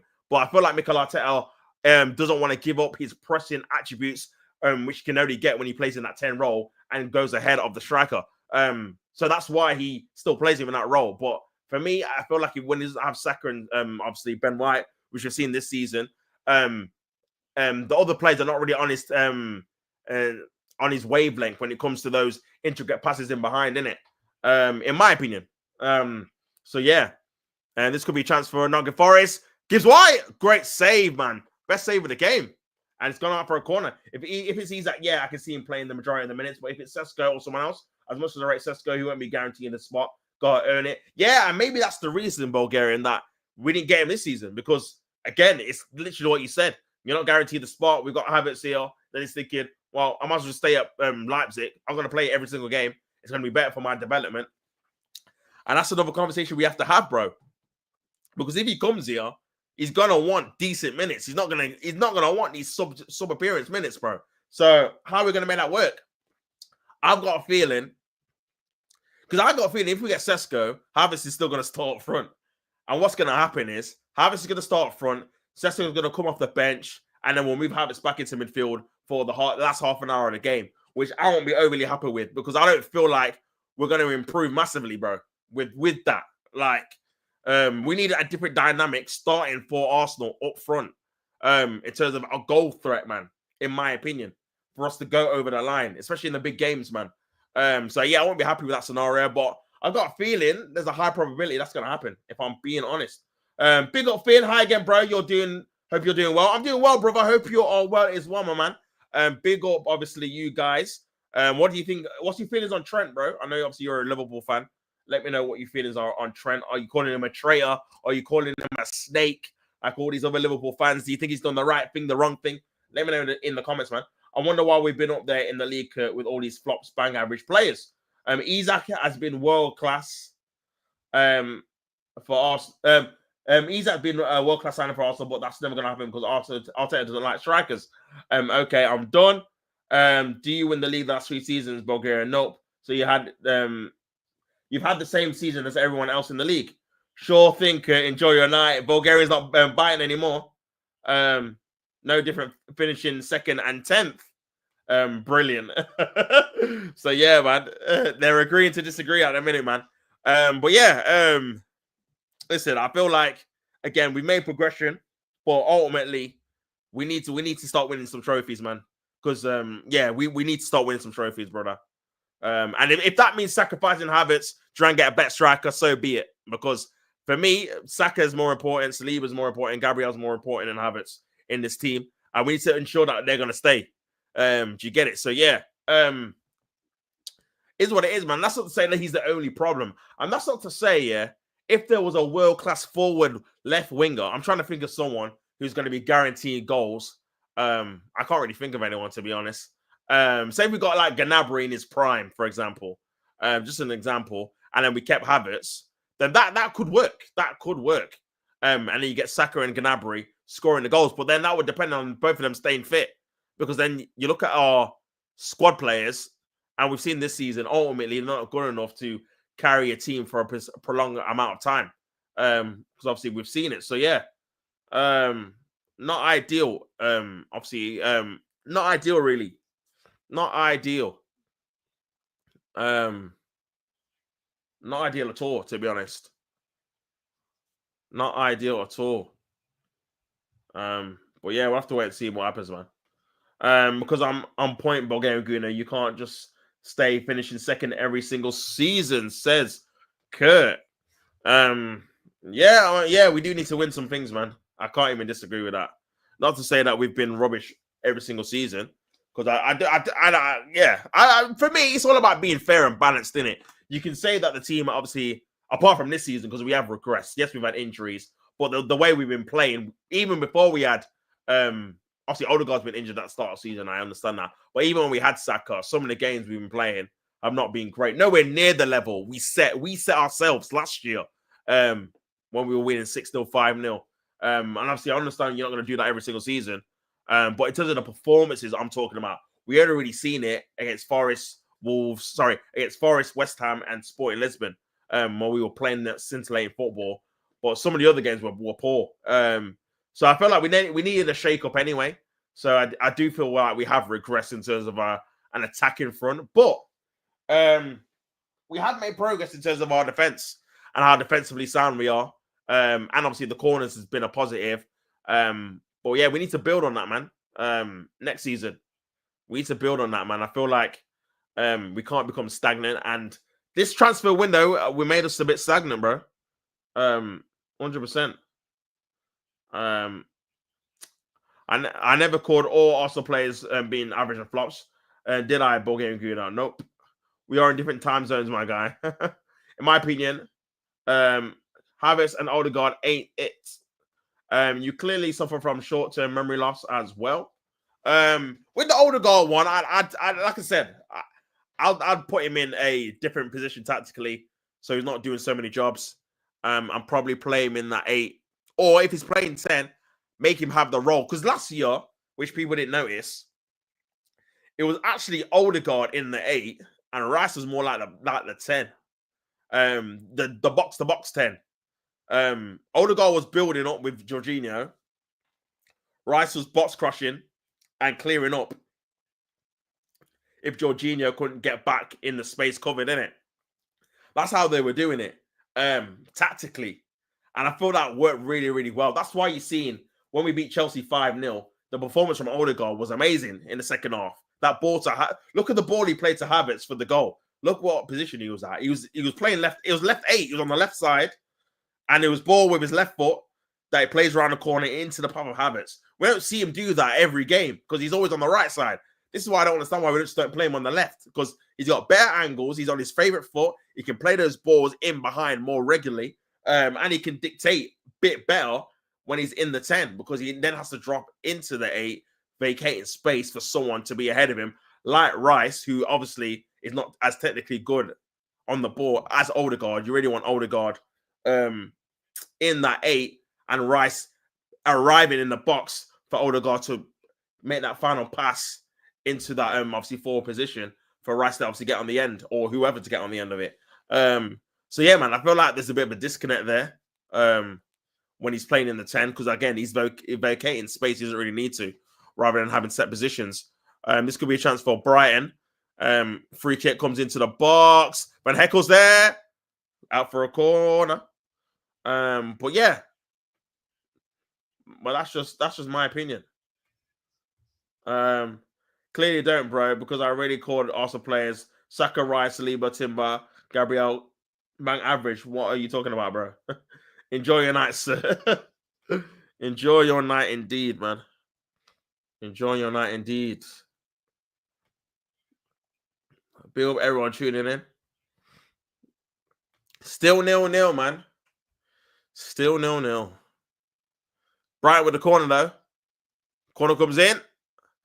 Oh, good opportunity there, man. Just wide. I don't know who the headed that. Man, that's peak. Should have done a bit more as well. Good little bit of pace as well, bro. Good little bit of pace on it as well. By Hingleswood.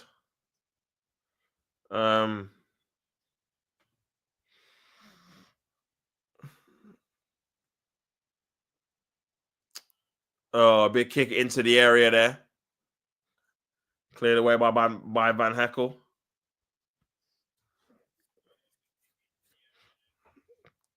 Cuts it back.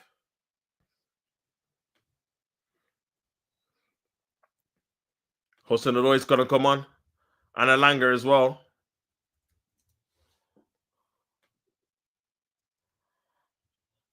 But yeah, man. The reason why Arsenal have been up there last season is because how good Arsenal defenders and midfielders.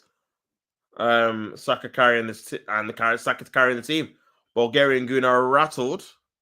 Yeah, listen, like I said, Havertz did play his part. I'm not gonna lie, he was very good. In the second half of the season. Unfortunately, we didn't win anything, but he was. I'm not gonna take away from that. I did watch all the games. He was good. He was good. But yeah, going forward, obviously, I don't think he's the answer.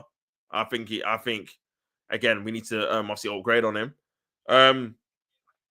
But yeah, obviously we've set a good foundation, man. But again, we just need to make sure this team doesn't become that team where it had potential, but we didn't really achieve anything, innit? That's my biggest worry, man.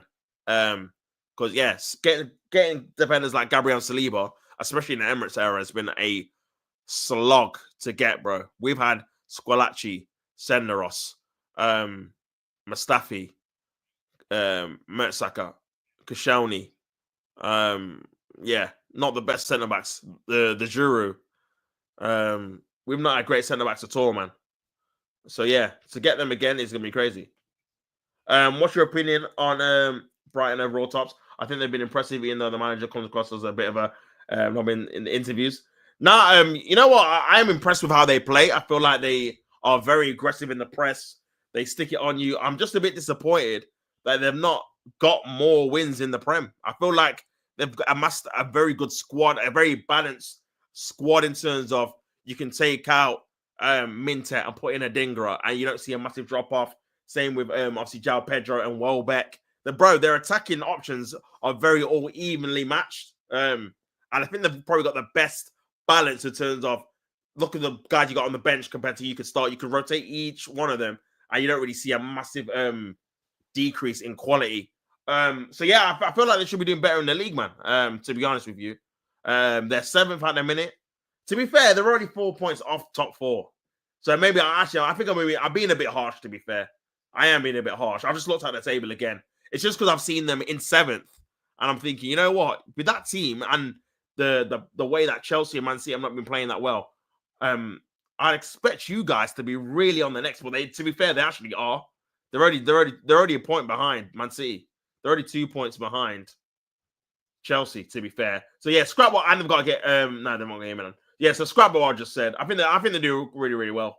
And if they can get to a semi-final of an FA Cup as well, and potentially get into Europe if they win the FA Cup, or if they finish in the top 6-5 of the obviously Premier League, I think it would be a really, really good season. I think you know what it is. I feel like because they've drawn 11 games. I'm just having a look now. They've only lost 6. Only Arsenal and Liverpool have lost less than that, than 6. They've lost less games than Forest, Chelsea, Man City, Newcastle. It's just the 11 draws, man. That's really cost them, and they've only won 12 games, which is the same amount as Brentford, who are 11th. So yeah, that's a real big thing for them as well, man. But yeah, just obviously go back on your point on what you're saying. 100%, man. I feel like he's done very, very well. His first managerial job, and hopefully he can continue it, man. Not to win the league if Arsenal want to do it. Kai Havertz isn't it. Brighton got a decent team, but would have been better if they spent money right on some of the players they sold over the years. You know what? I feel like their recruitment has been good. Maybe they could have spent a bit more, but yeah, to get the because you forget they've lost Casado, they've lost Cucurella, they've lost quite a few players, Trossard, they've lost quite a few attacking and defensive players, and they've got a lot of money for them, rightfully so as well. But yeah, they lost obviously Basuma as well. Oh, that looked like a bad tackle there. That looked late. By Espina. First yellow card. I know VAR's in play, but yeah, that looked late, man. I can't even lie, bro. Tom Bloom should be an example for every aspiring owner of a smaller club. Develop players, sell them, and for a huge profit, bring in modern and ambitious coaches. Yeah. Hopefully they can do something obviously into them, because it feels like that should be rewarded with a trophy in it. What you just said, because they have got a really good turnover in terms of getting good players in, getting them out for good money, and getting good players in for cheaper. So yeah, Bill United Ultra, who's more likely to score? Good question, man. I probably would say Nottingham Forest. They had a shot by Gibbs White, saved earlier by the Brighton keeper. Now they've got a free kick. Alanga and Hudson-Odoi has come on. They've got a free kick in a dangerous area. Alanga's going to take it to try and pull it into the Brighton box, bro. So yeah, I would say Forest are more likely to score, but still 0-0. And anyone could score at any given time, man, especially when it's still goalless as well. 62 minutes gone, still 0-0. Make sure you guys like the video, subscribe to the channel, become a member by clicking the video description in the video. Yeah, Alanga going to take it. Alanga with the ball into the box. Punched away by the Brighton keeper. Still on the edge of the area. Here's Anderson. Still in the area, though. In the box. They want a penalty. Webster goes down. Referee says no. I don't know if VAR's in play. Anderson. Oh, great little turn there by Anderson. In the box. Is that a penalty now? It's looking. Penalty! He's giving it. He's giving the penalty, man. He hesitated. He didn't know if he was going to get it. And there's a penalty to Nottingham Forest, man. Or is it offside? What's going on? What a mess. He's giving the penalty.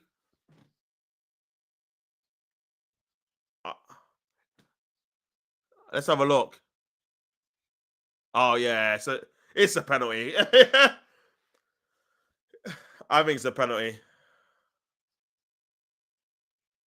His arm catches the foot and he drags it back. Yeah, it's a pen, I think. There's not enough to overturn.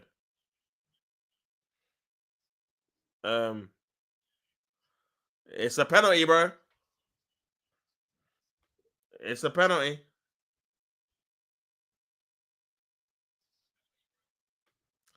Think Lee only woke up. This mutant missed the whole Fulham versus Crystal Palace game earlier.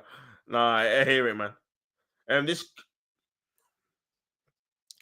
This shouldn't be a penalty for me. He's dive looking for content. He has looked for it, but I think he's been clever, man. Matoma didn't get the ball. That's the only thing I'd say.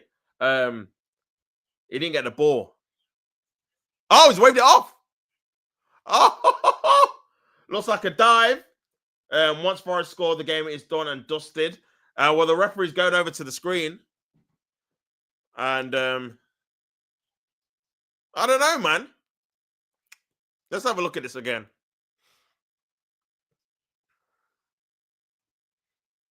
Interesting. Remember it. Oh, yeah. You know what? Yeah, it's not a penalty. Yeah, it's not a penalty. You can see Anderson puts his foot in the area of Matoma. Yeah, it's not a penalty. Good decision by VAR here, man. It didn't look like a penalty. But yeah, no penalty, man. He's gonna talk.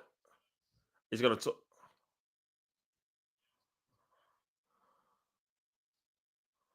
He's overturned it.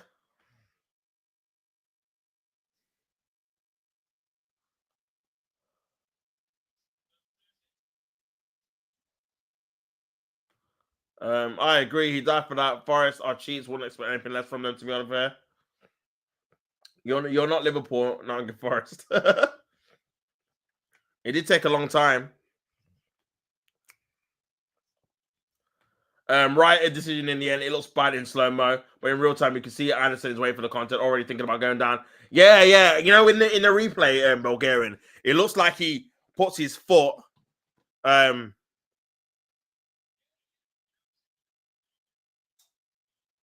It looks like Sorry, I'm just having a look at the Forest Brents going mad because didn't get the penalty. Yeah, in the replay, bro, it looks like he's Anderson's looked to obviously put his foot in an area where Matoma's not looking because he's sliding on the floor and it's caught obviously in between his leg and then gone down and got it. So yeah, he's initiated the contact basically. And Matoma's just sliding in it. So yeah, right decision in the end. It took a long time to get there, but better late than never, innit? This is the first penalty I think they're seeing. Nah, that's not enough. That's not enough, man, to get that. Just having a look at the first penalty on Yates. But yeah, that's not a penalty either, man. But yeah, crazy, man. But yeah, to overturn it would be a bit mad. I'll be honest. It would be a bit mad still.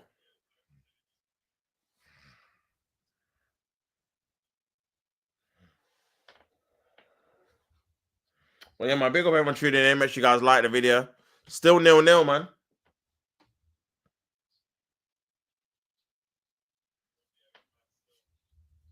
Still 0-0, guys.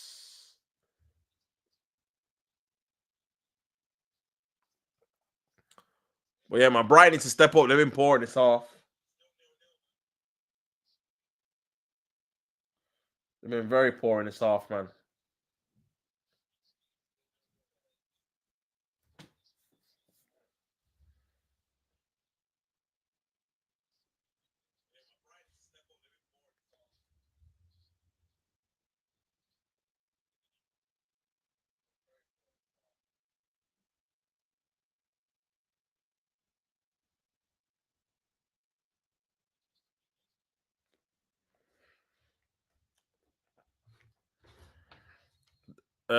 Free kick.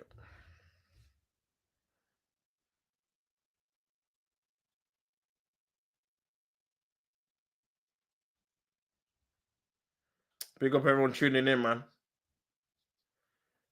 FA Cup action again. Preston versus Aston Villa, man. I'll be doing that watch along as well. So make sure you guys tune in for that. That should be a good one. And then yeah, Bournemouth versus Manchester City as well. That should be another good one, man. So yeah, I'm looking forward to seeing both of them. Looking forward to seeing both of them, man. I'll be honest. Good thing it's not Michael Oliver, otherwise his mates wouldn't have even dared to call him over and question his decision, his judgment. Sorry, yeah, 100%, man. That's the problem with the hierarchy with some of the refs. Like people that want to overrun and make their mate look silly. This is why it should just be an independent panel, bro, where it's nothing to do with the refs. So there's no loyalty to them, and you're there to make the right decisions, in it, and not protect feelings. Ball into the box by Brighton, cleared away, and Minter. Oh, good play there. Here's Minter. Is that free kick? Free kick, man, to Forest. And are we going to get a goal, man? Just my look, bro.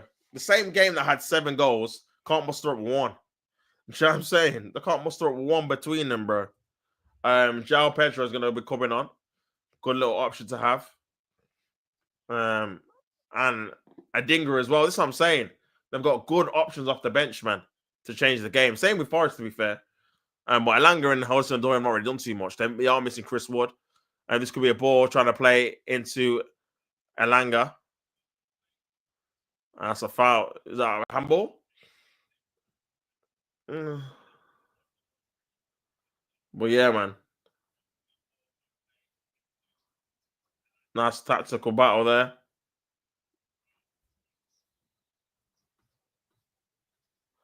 Substitution, Job Pedro is going to be coming on. Robert's coming off. Decent little running.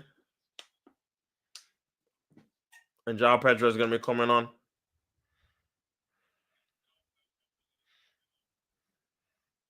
Crazy. João Pedro.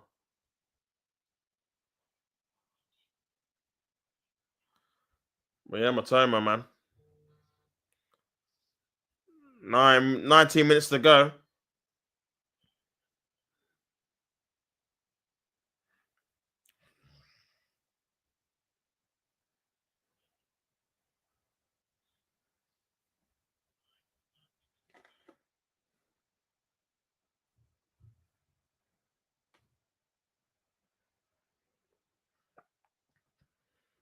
Oh yeah, still 0-0.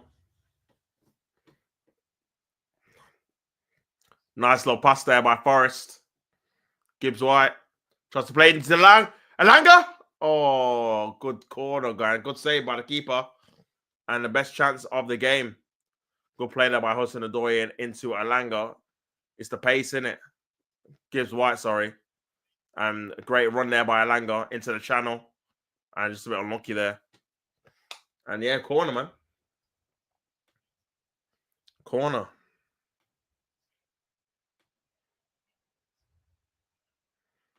Let's see what they can do from this corner, man. Jorginho's going down. 72 minutes gone.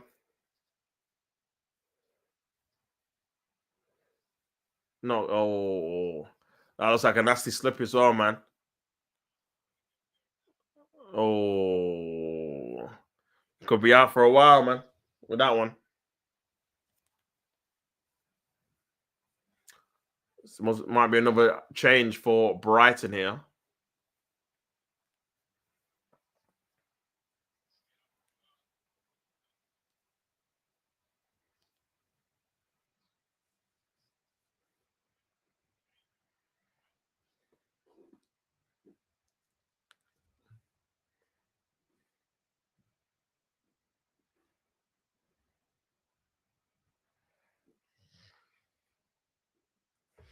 Yeah, man. Corners for Forest.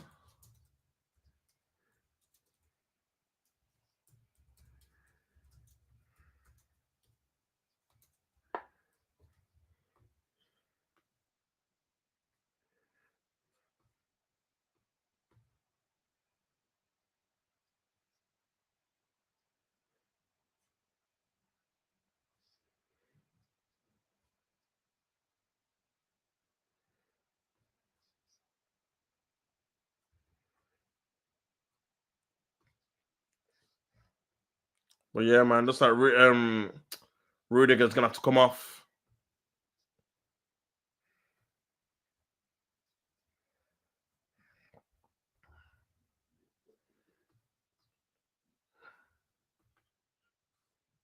But yeah, man, big up everyone tuning in, man. Make sure you guys like the video if you're not already. And Jorginho's gone off for an injury, man. Not good. Big blow. He looks upset as well. He looks very upset.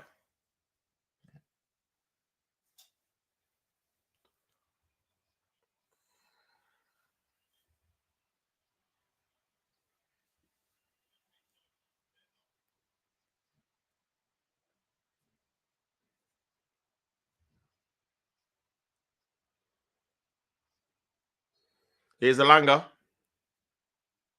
Ball into the box. Oh, out for a goal kick. Too heavy, man. 15 minutes to go until extra time, you know. Crazy. He's in my EPL. Oh, bro, you've had a nightmare there, bro. Big up Bulgarian Gooner with that. He's had a stinker, man. Stinker and hooked. Yeah, he looks like he's gonna be out for a minute. I'll be real. The way he was hobbling off, man. You might have to change that. But obviously, I need to change mine for Tuesday. I've not looked at it for ages, man. The last month or so. He's João Pedro tries to play a good bit of skill there. Headed on. Nice little header, though. This could be a chance. Flicked on. Is that foul? No, bit scrappy. Looks like it's going to be one goal that's going to win it. Elanga, here's Hudson Odoi. This could be a chance. Elanga's making the ball. They don't like that ball in behind Brighton. Elanga in behind. Plays a decent ball in. Oh, just missed the post. And now Gibbs White's just tried to, it just collided with the post there, with his knee there. That looked a bit painful, or his shin. And that was a really good transition counter-attack. Elanga's pace, man. They don't like it, bro, Brighton. That running behind the pace. Van Hecker looks very uncomfortable. And you kind of just pull it into an area. This is where you're missing your Chris Wood. Should have been a corner as well. Should have been a corner.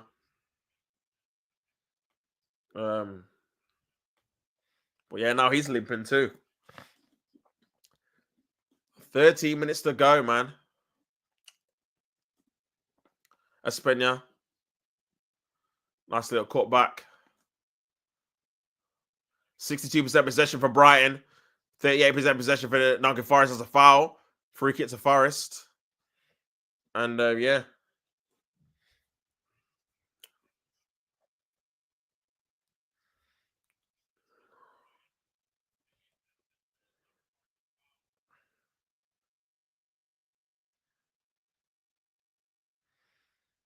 Crazy.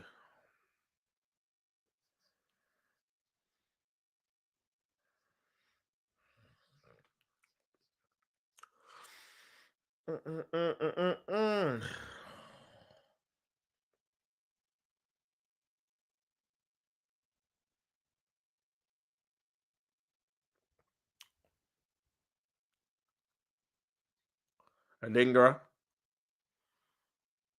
Caught out though. He's Alanga on the right side now. He's everywhere. Alanga. Oh, unlucky, unlucky. He just ran out of pitch there. Very unlucky. Very unlucky, man.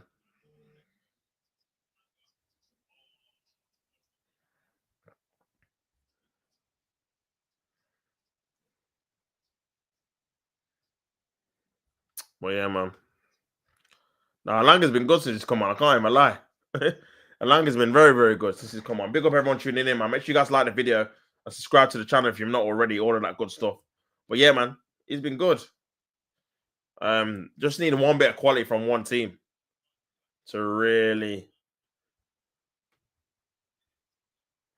set the tone, man.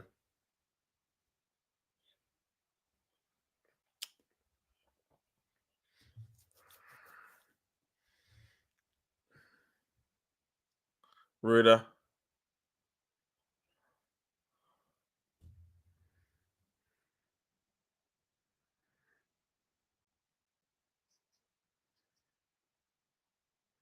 Manchester United Chelsea could potentially sign Cristiano Ronaldo on a 1-month contract just so he could play in the Club World Cup this summer. That would be crazy.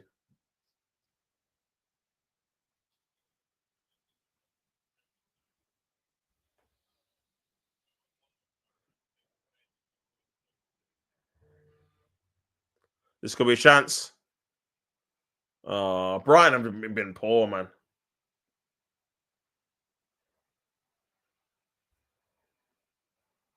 They've been so poor.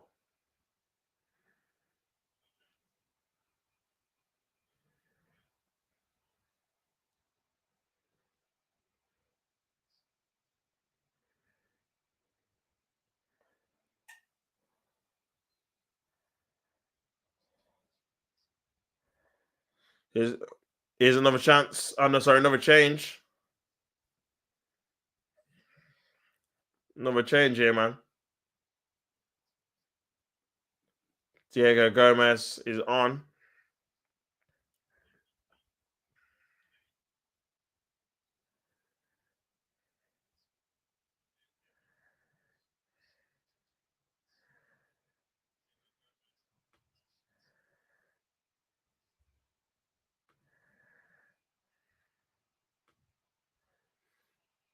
That's a foul.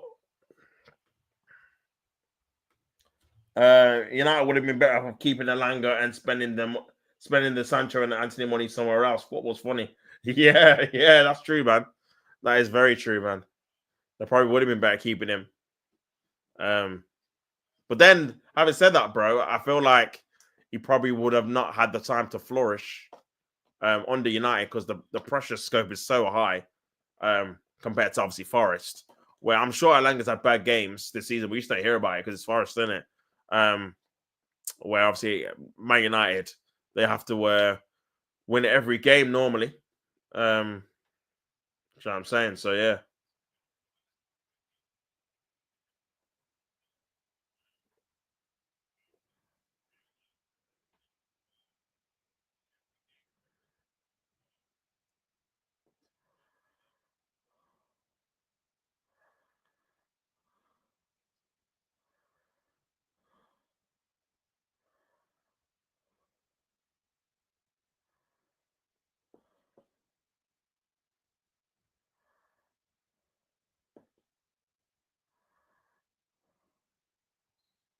Free kick to Brighton.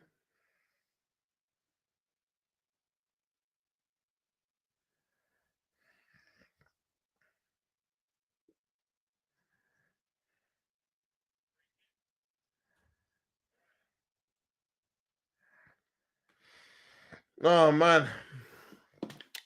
8 minutes to go, guys.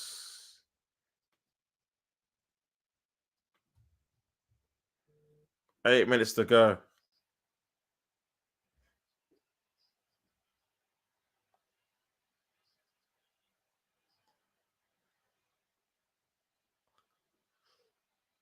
Ball that's going to come into the box.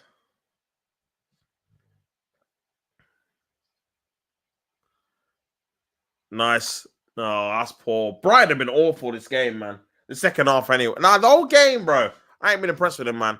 Forest look more likely to score. Brighton, I've just not done it, man. Van Hecker. Boy, he only takes one moment. Poor again by Dingra. Giving the ball away. Gibbs White. Try to play Anyway, he's not going to get that. That was in the wrong place, that was. I was so blatantly in the wrong place. I was so blatantly in the wrong place. What the hell? How do you think he was going to get away with that?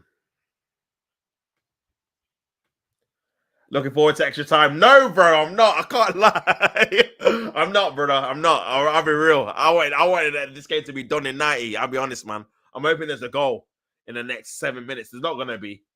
But yeah, man, the game's been this is the problem, man, when you pick these games. This is why I said I wasn't happy that the international break was coming back on an FA Cup weekend, man. Don't ever do this again. Back on the Premier League. Put this midweek, man. What the hell? Come on. What are we doing here? Like, especially when there's not top teams involved. Brother, you just get these dead games, man. This could be a chance for Brighton. Oh, who's this? Minty. What is that, man? Atrocious.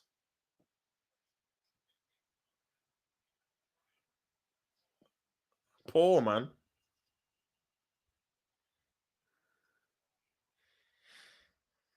Poor, poor, poor.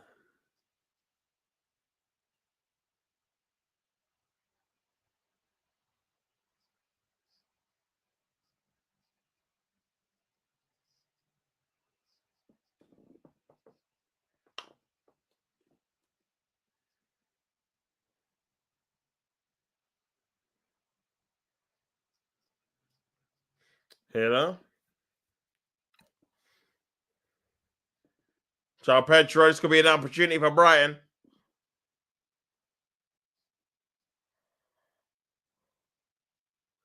Gruder. Cuts it back. Oh, shoot, man. Oh.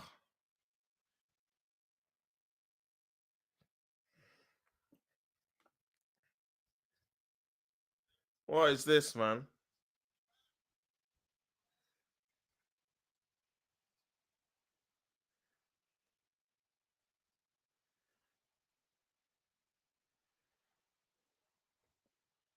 This could be a chance for Brighton. 5 minutes to go, man.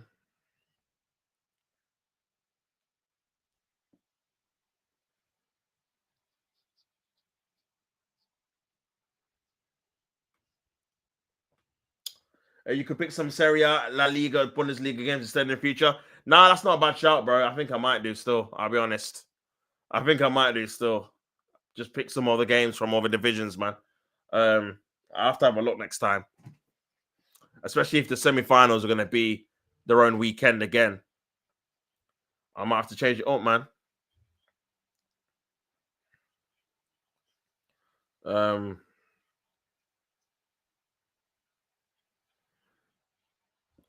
I might have to change it up, brother.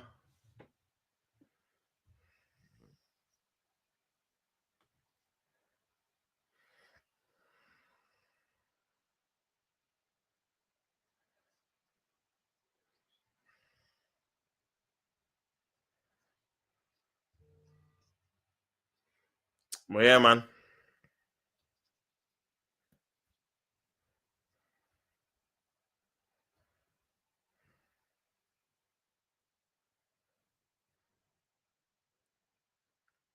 Minter losing the ball. Yeah, this is going to go to penalties, isn't it? Hudson-Odoi. Kicked away.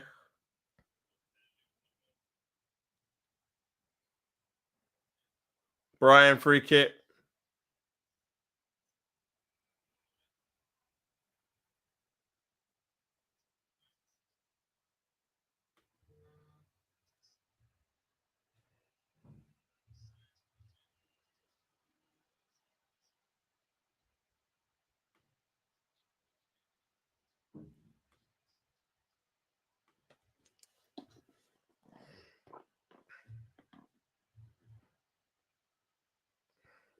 Estepina. Cleared away.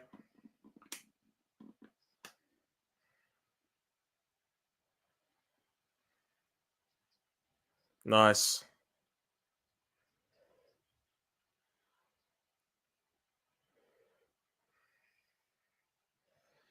It's Minte. João Pedro. 2 minutes to go, man. Minte. Back to Minte. Loses the ball. Oh, nice. Oh, loses the ball, though. This could be a chance.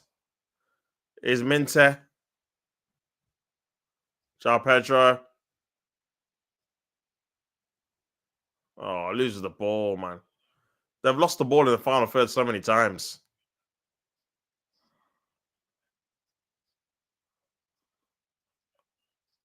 But yeah, man.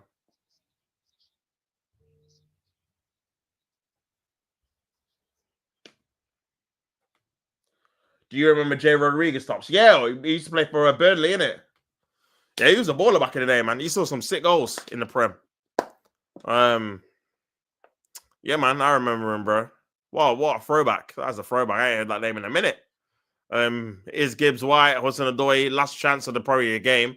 Hudson-Odoi on his right foot blocks it there by can't remember his name, man.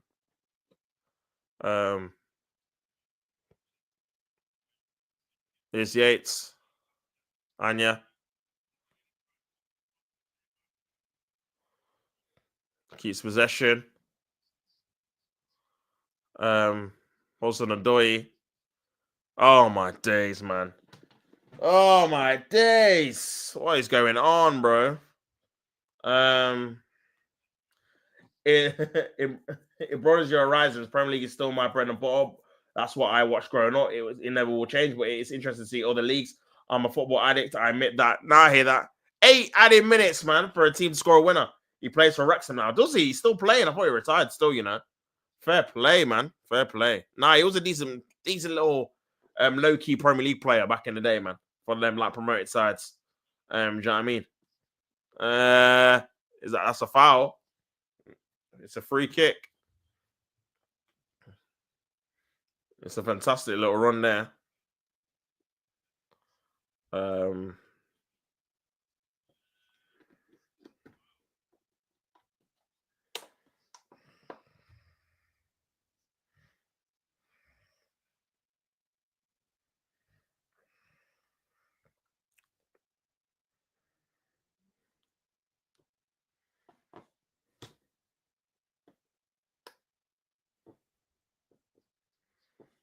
Well, yeah, man.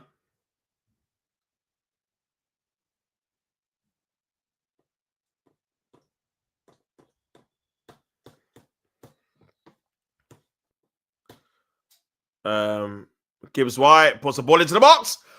Oh, great. Oh, Morella should have got a better connection on it, man. Big up everyone tuned in.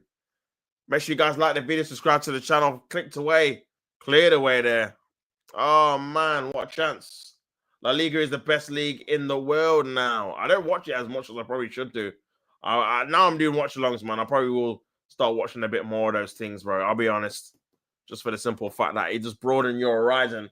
It just broaden your horizon, man, for different leagues. Do you know what I'm saying? Different teams. I think it was years ago. I hear that. Nice little 1-2 by Brighton. There could be a chance here. A dinger. That's a foul. But yeah, man. Can't not happy.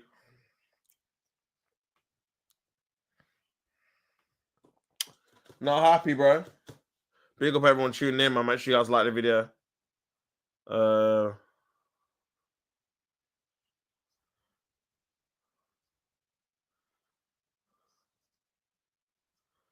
yeah, man.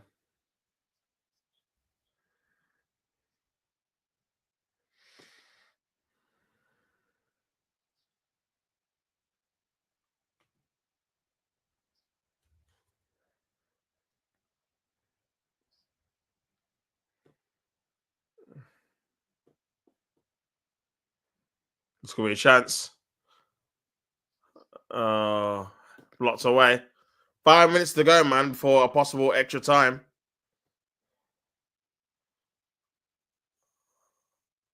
Aina. Still got the ball. Aina. Dominguez. Aina. Oh, off the line. And Nico Williams. What a run.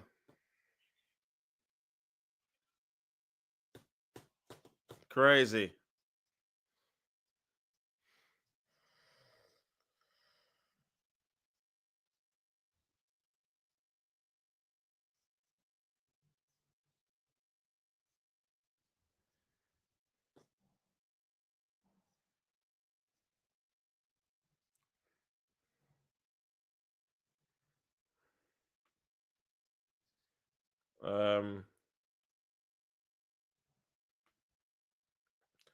Premier League mid-table sides have developed massively, both tactically and financially. It plays a huge part. La Liga got more than one team trying to win the league, and the Premier League doesn't. Barcelona and Real Madrid could win the league this season. In the Premier, it's only Liverpool. It is what it is. The Premier League is awful and has been since 2016. Well, in terms of competitiveness throughout the league, yeah, I'm not really, to be honest with you, I'm not really enjoyed. I mean, the 2022-2023 season, apart from obviously the end, was a bit more enjoyable. But yeah, man, just in terms of even watching other games, yeah, I don't think you get a lot of games in the lower teams where the games are amazing to watch, compared to what you used to get. To be fair,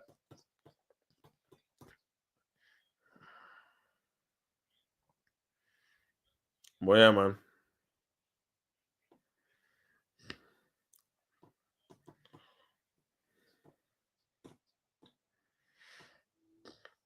So yeah, 3 minutes to go.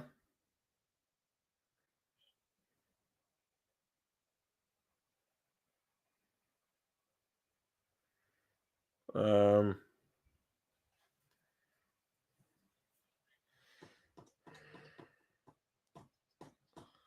but yeah,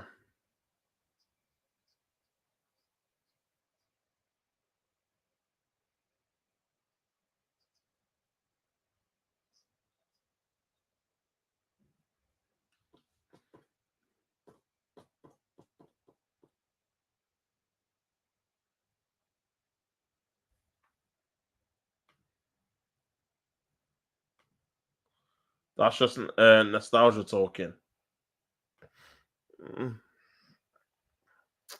Man.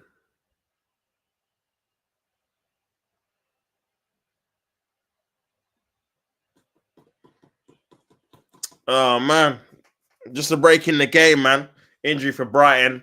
Obviously, you're going to add it on. So we're probably looking at maybe even 100 minutes before they blow the full-time whistle for extra time. Man said Chelsea. Crazy.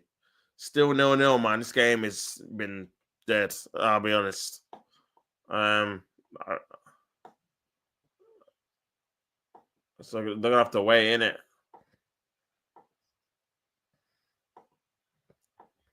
They're gonna have to wait, bro. Or they're gonna have 10 men for the last 4 or 5 minutes. Headed on. Gomez trying to find Adingra. Losing the ball. Alanga. Gibbs White. Forrest still got the ball. Here's Anderson.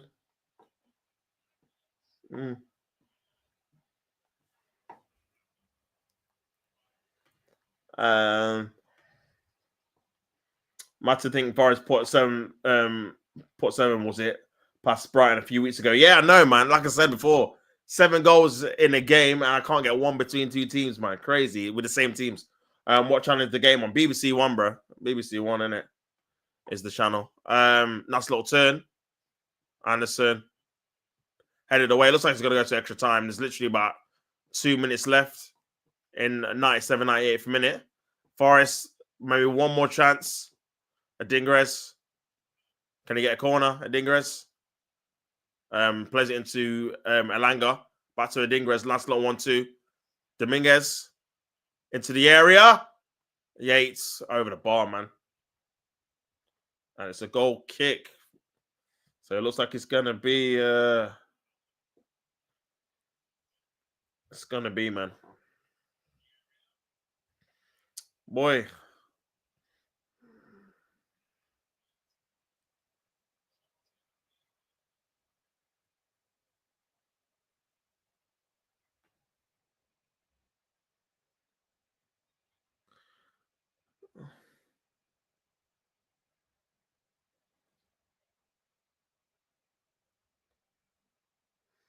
Man.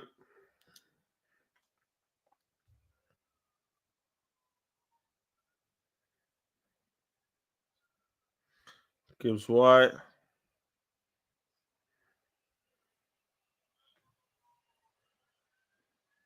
This could be a chance here. Nico Williams.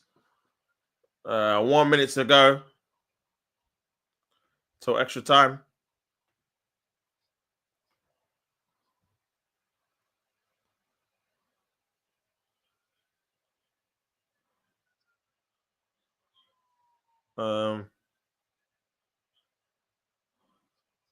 This could be a chance.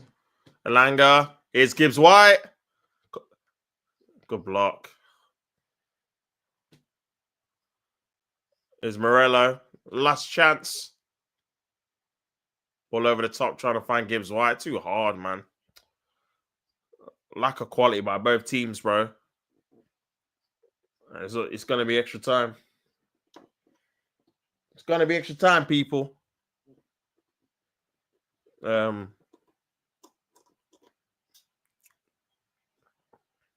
going to be extra time, people.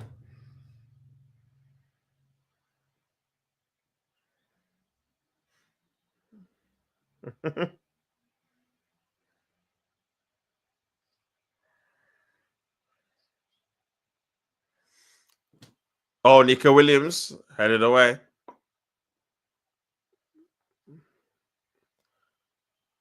Trying to kicks over the top there. Belieber headed on.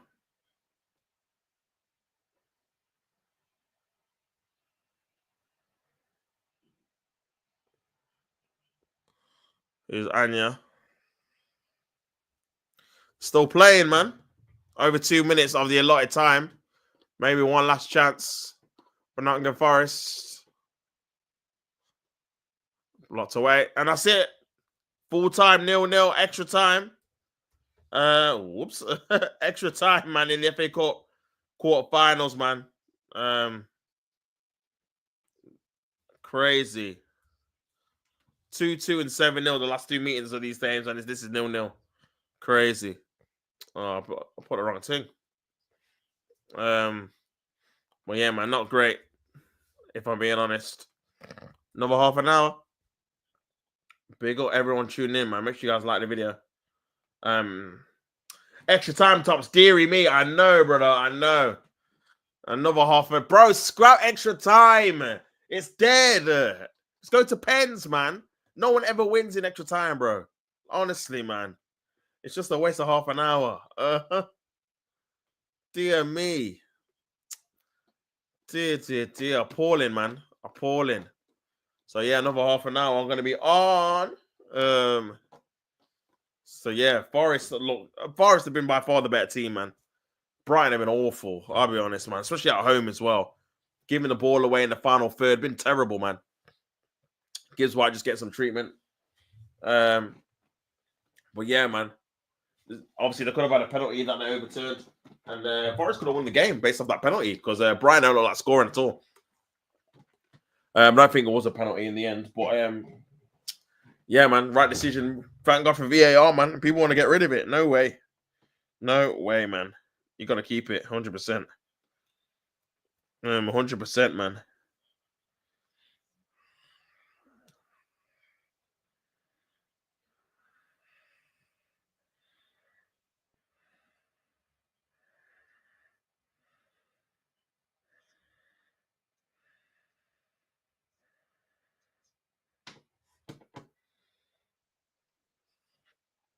Crazy.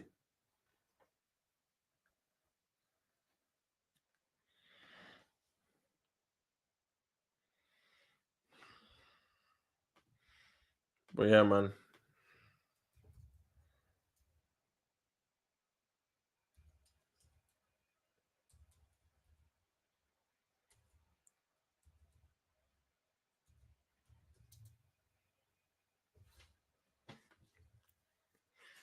Oh, man. Big up everyone tuning in, man. Make sure you guys like the video. Subscribe to the channel. But yeah, man. The clubs go forward as well tonight. Make sure you guys remember too. So yeah, that's always a good thing, obviously.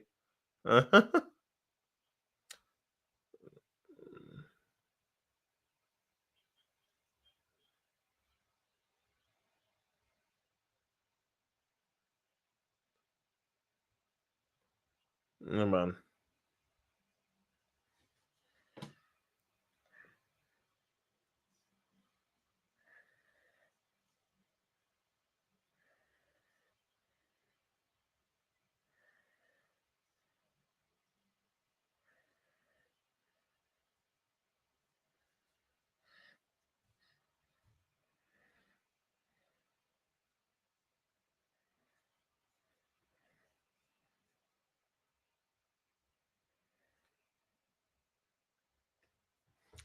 Man.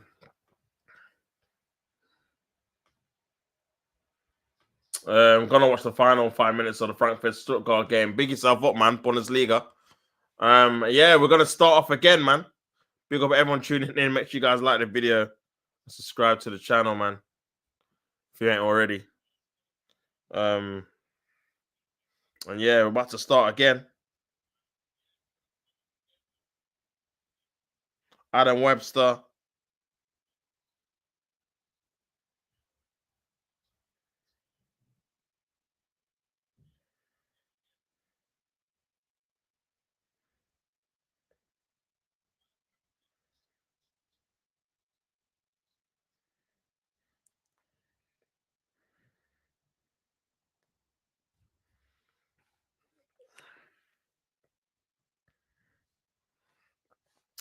Yeah, man, gonna restart the game soon.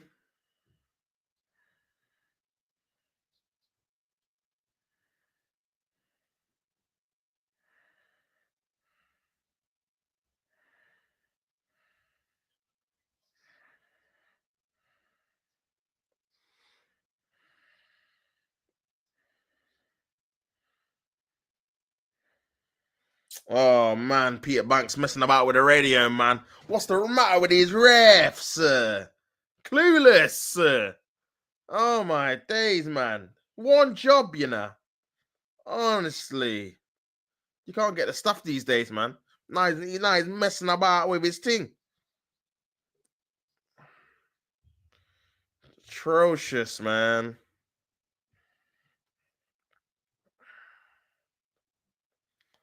Ay, ay, ay, ay, ay.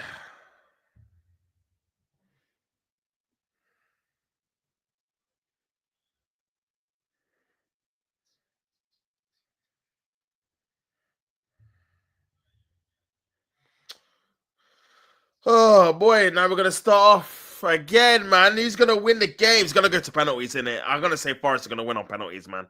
Why not? Why not? Why not, man? Why not? Big up everyone tuning in. Make sure you guys like the video, subscribe to the channel if you're not already. Now tops. These are professionals, brother. Honestly, clueless. I'm telling you, a lot of them. Simple thing they can't even get right. Do you understand? It's mad. It's absolutely madness.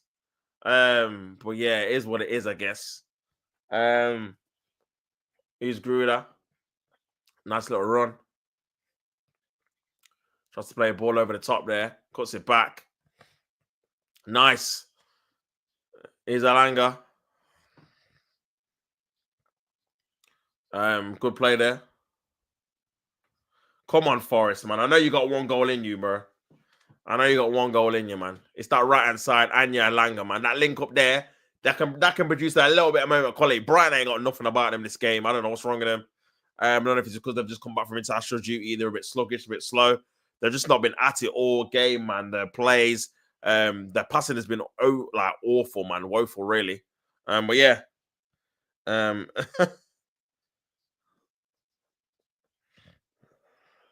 yeah, we'll see. We'll see, man. We're out for a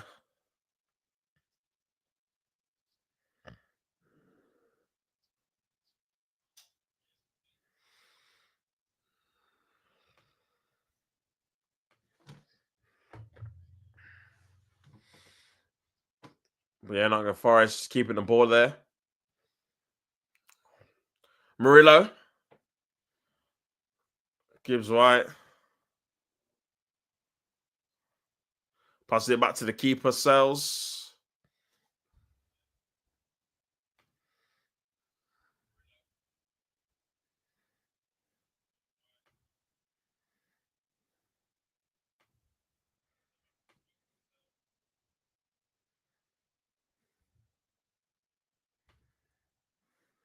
But yeah, big up everyone tuning in, man. Make sure you guys like the video, subscribe to the channel if you're not already. 0-0 extra time.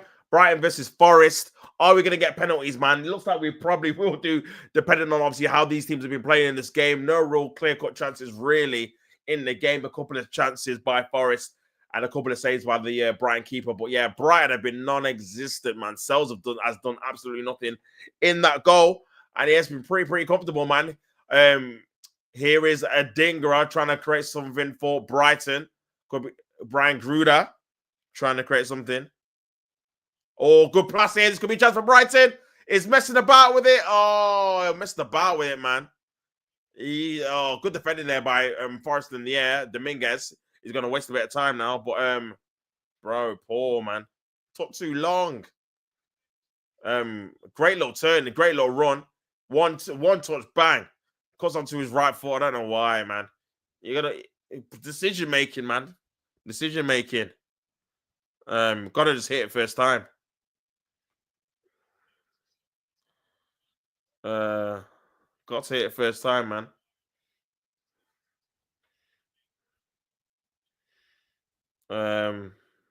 Got to hit it first time.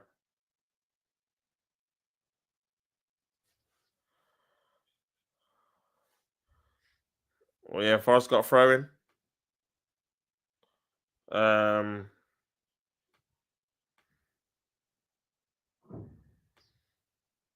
Is a Dingerer, and then passed it back there.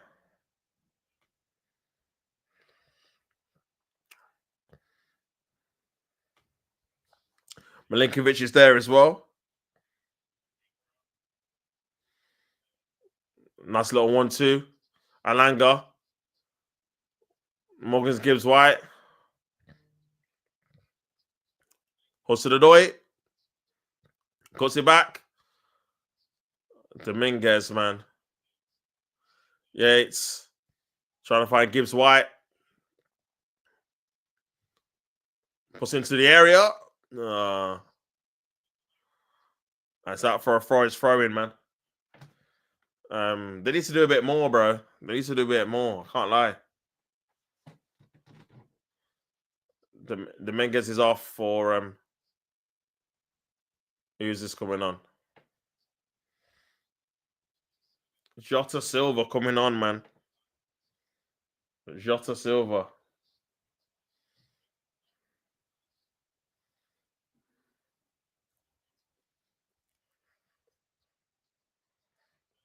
Williams is there.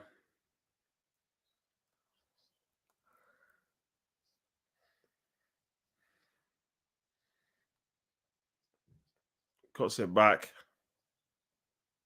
Nico Williams. Cleared away.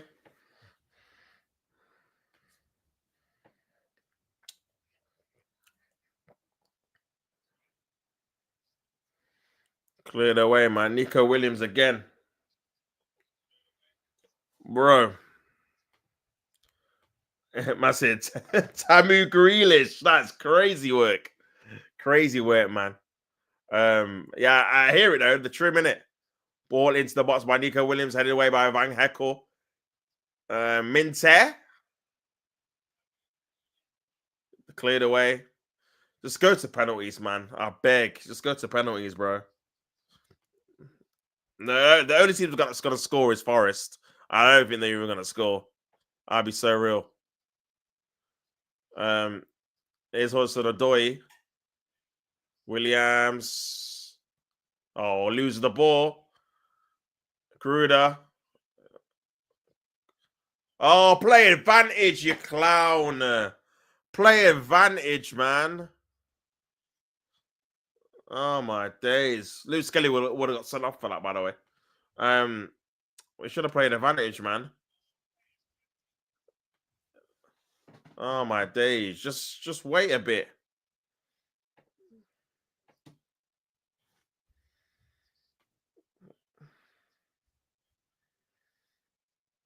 My days.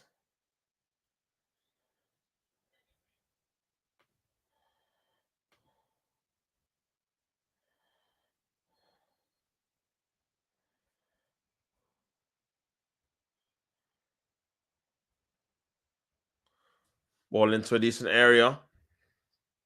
Minte. Gruder on his left. Nice little pass there. Got to shoot. Took too long, bro. This could be a chance. Adingra.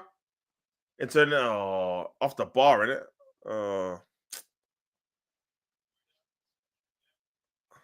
Nah, poor.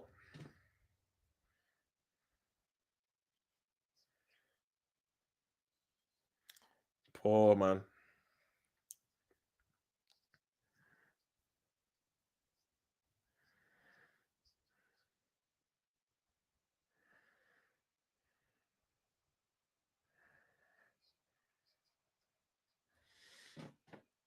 Nice little flick on.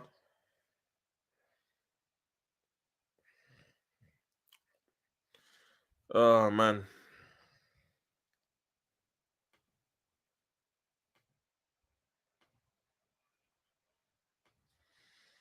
Here's Dunk. Dingra. Cuts it back.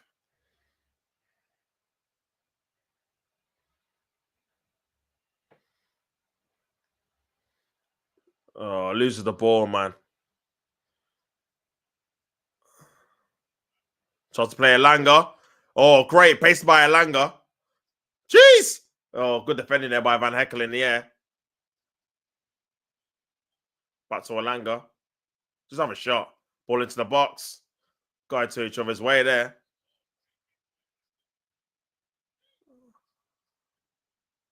Yeah, got to stop it there, to be fair. It was a head injury, man. Got to stop it. Um. Oh. Naughty. Damn.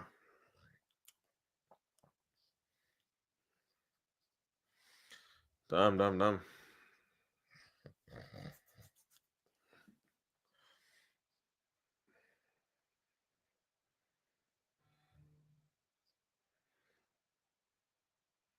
Yeah, Brighton, I got the ball back again, man. Oh boy, oh boy, oh boy. 5 minutes to go till the first half of extra time done.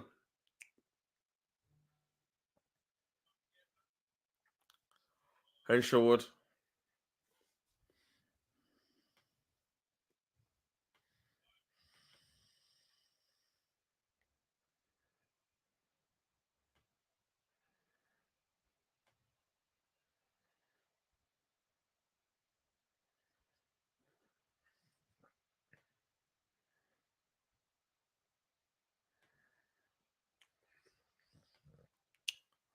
Williams is there as well.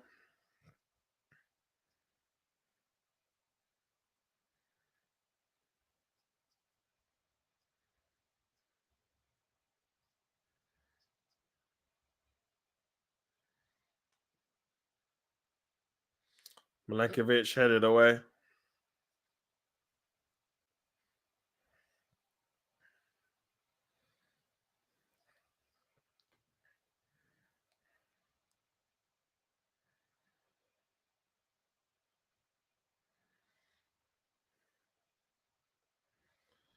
Oh man. Estupina. Jao Pedro on the left hand side now.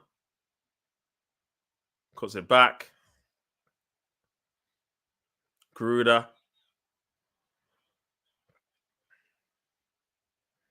Cuts it back into an area. Van Hecker.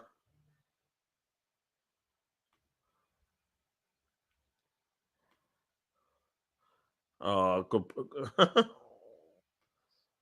It's gone out, man. It's gone out, boys and girls. Boy. See, this is why I say, man, scrap extra time, bro. Just scrap it. No one's gonna score. No one's gonna score, man. I'm sick of it. No one's gonna score.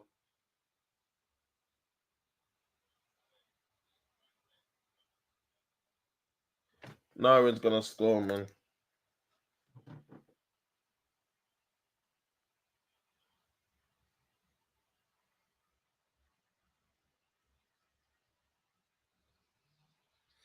Here's a dinger. Oh, that's a foul.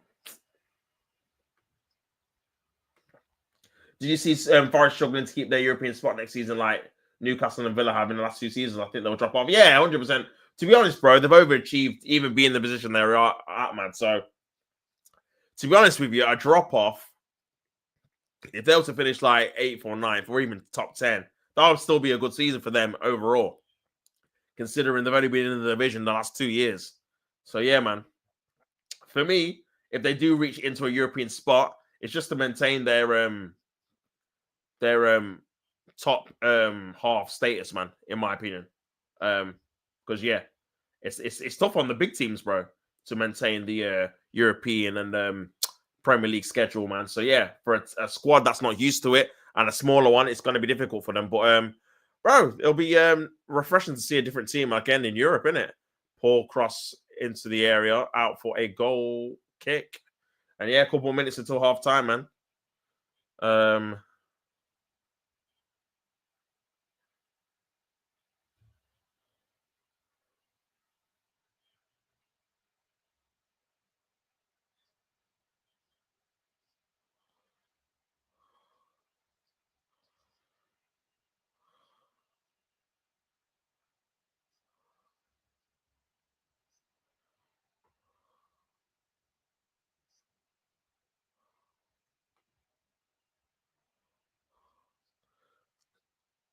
Is Garuda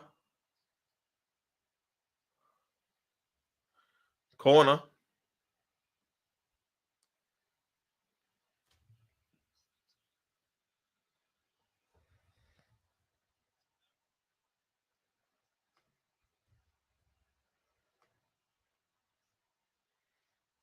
Yeah, man. Says, yeah, agreed. Big up, man. Big up to yourself. Um,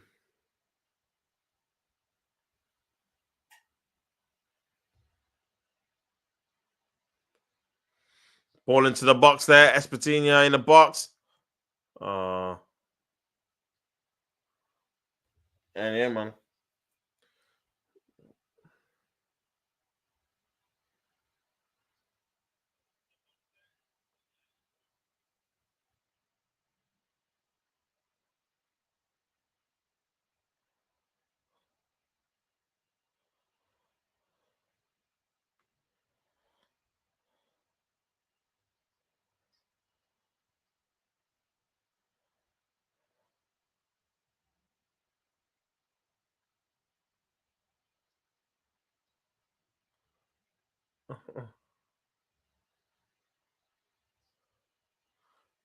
Yeah, one added minute until half time.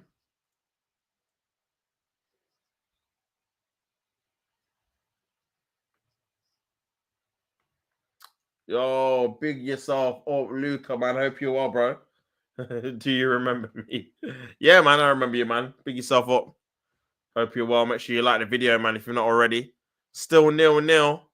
And the referee's losing a bit of control in the game. Couple of fouls that Brighton fans are not happy with. And yeah, it's going to be obviously blown up in a minute, man. It's going to be blown up in a minute.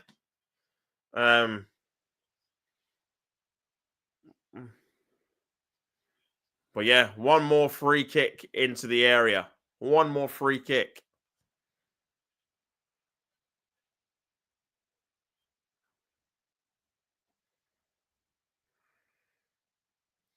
Espina, ball into the box. Headed away. And that's it. Half time of extra time. 15 minutes to go, man. Until yeah.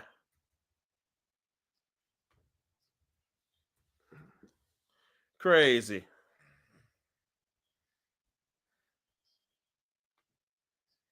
Still goalless, man. Yeah, crazy. Think through the channel stops. You might find something interesting. Nah, legit, bro. This game might be the worst game I've done on the watch along so far, man. And I've done some terrible games, but brother, this one here, this might be the first. I'm trying to think if I've done another 0-0 extra time game. The Nottingham Forest Ipswich was 1-1. Newcastle Brighton was 1-1. Even Fulham Man United was 1-1. At least it seems some goals. This might be the first one. I can't actually think of another one, to be honest. So yeah, crazy, bro. Brighton have a one shot, man. One shot, brother, by Belieber. Um, Crazy, crazy work, man. Pick up everyone tuned in. But yeah, 15 minutes, thank God, and then penalties, man. Just skip to the penalties, please. Please. Nah, skip to the penalties, man. You get me? Stick to the penalties, bro.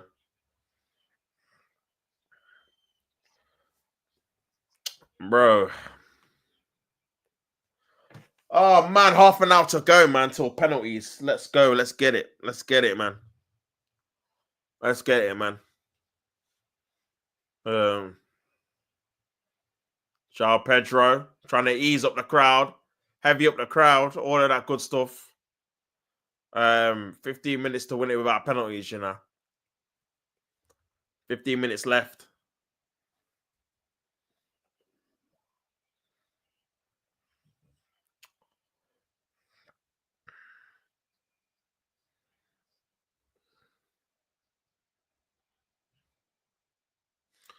Here we go.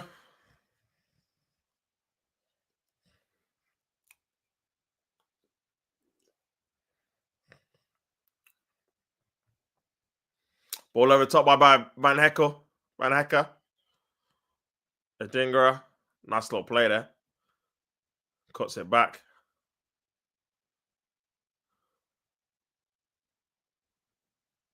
Ball over the top.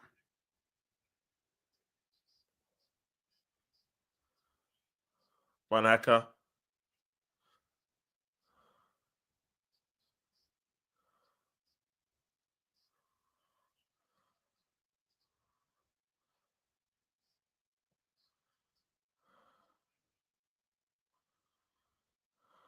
Ball into the area, headed away.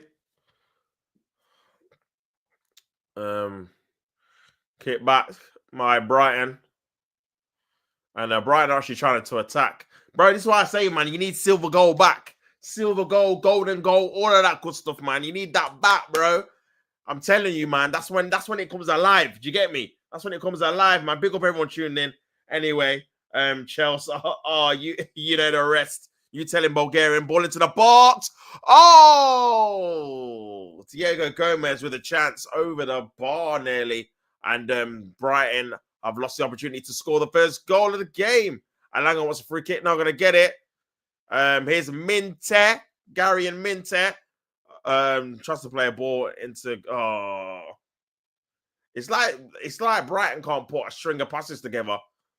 Poor free kick. Who's that two believer? Like, bloody hell. It's embarrassing. The level, man. I'm telling you. They can't string 3 passes together in the final third. It's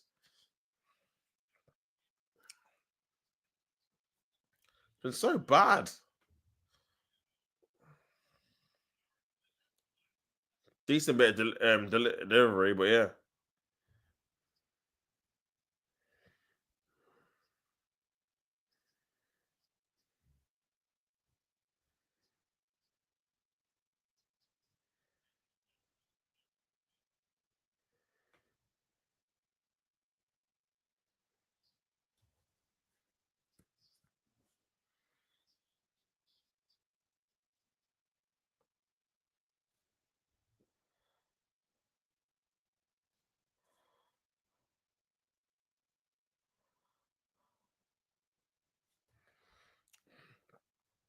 Well, yeah, man.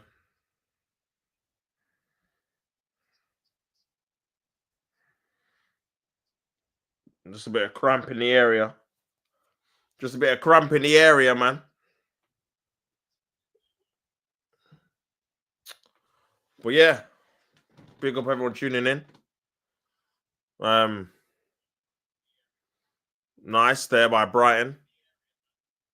Van Hecker. Nice play there. Adingra cuts it back. Could be a chance here. Oh, is that a good save? Sells with a great save, man, by Gomez header. Could have won it there, man. Into a great ball in. Free header. Oh, great save, to be fair. Great save. Flicks it over the top of the bar for a Brighton corner. Finally, a bit of decent play. You know what? I don't even mind 0-0s, but make it a bit entertaining, man. Jeez. This is the best they've been all game. The game's going to be done in a minute. Another corner for Brighton, man. Ball into the box by Brighton. Oh, poor cross, man. Sells easy. Sells easy, man. Easy peasy lemon. You know the rest. Do you know what I'm saying?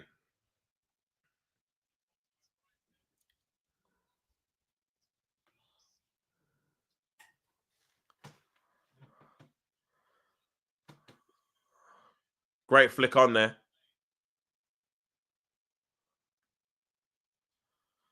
João Pedro. Diego Gomez. This could be an opportunity. Adingra. Into the saved there by Sales. Cleared away by Nottingham Forest. That's a free kick now. Not giving anything, man. Play on, says the ref. 10 minutes to go, people, until penalties, man. 10 minutes to go. Here's a Dingra. That's a foul. And yellow card for Nico Williams, man. Let's have a look. Yeah. It's a foul, bro. It's a foul, brother.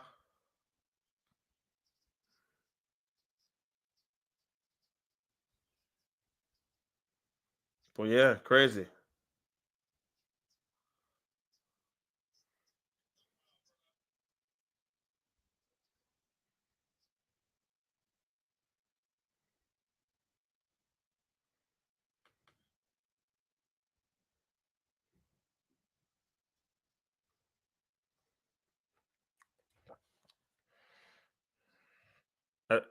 Estupina.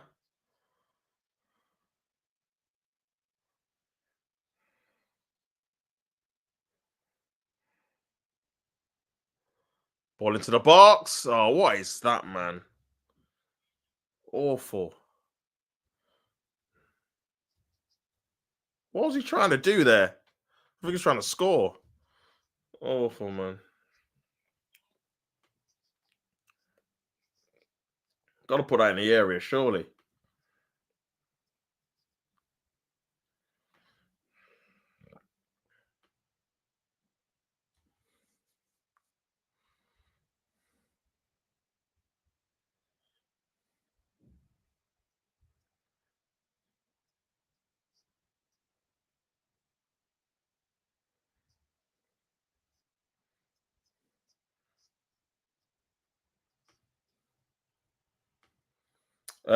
The most entertaining nil-nil I remember was watching Real Madrid second leg at Highbury, 2006. Man, yeah, that's obviously very ironic considering we got Real Madrid again. But yeah, now I hear that, man. That was a very good 0-0. Chances for both teams, man. Real Madrid and Arsenal to score. But ended up being 0-0. Um, but yeah, man, this one's not been anything like that at all. What I'm saying.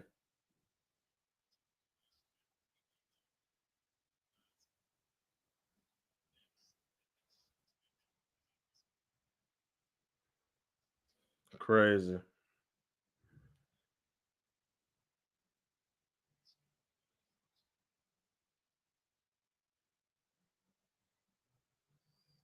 Ball into the box.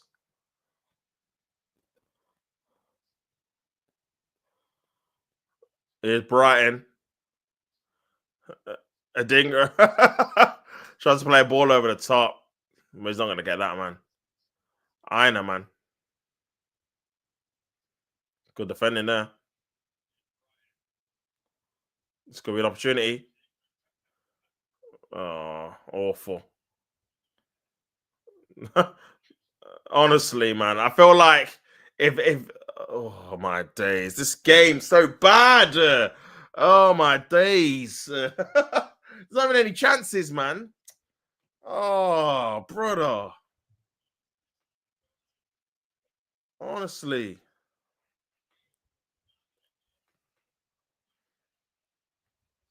Only 7 minutes left, man. Thank God. Mm. Big up Bidic says, what dead game. Trust me, bro. What a dead game, man. Honestly. What a dead game is right. Flipping out. Crazy. Headed on. Flicked on.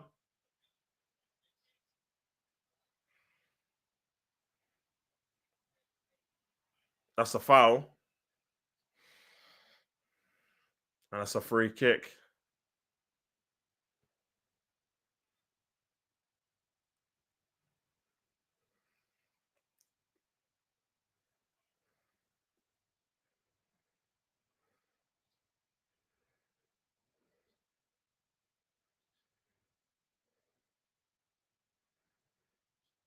João Pedro. Free kick.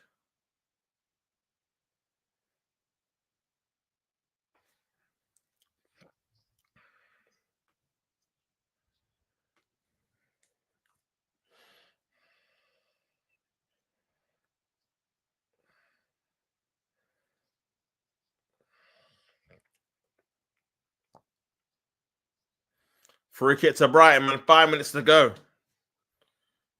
5 minutes to go, man. But yeah, this game's been so dead. So dead. So dead, brother.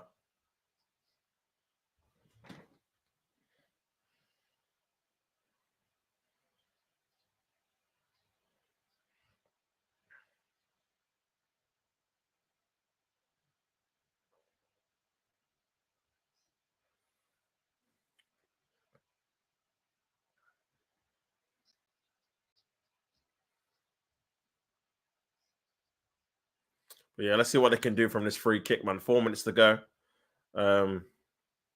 Obviously, Espina scored a free kick against Man City. Bit of a tight angle though here.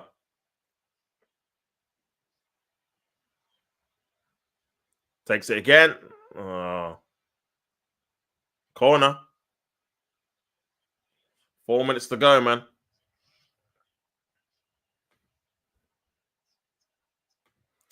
I think there's an advantage for us because Forest is playing 120 minutes and 3 days till we face them. Yeah, that's true. Don't think Wood will be there. More fatigue. Yeah, I think Wood will probably be on the bench, if anything, man. To be fair, because that's what in midweek. So yeah, it is good, man, for Man United. Corner comes in, headed away, and if they lose as well, mental fatigue too. Playing all that minutes and getting knocked out 8-1. We've seen it with obviously Liverpool with the PSG game, and then yeah, they didn't really respond well when it came to the cup final. So yeah, definitely is a factor, man. Van Heckel.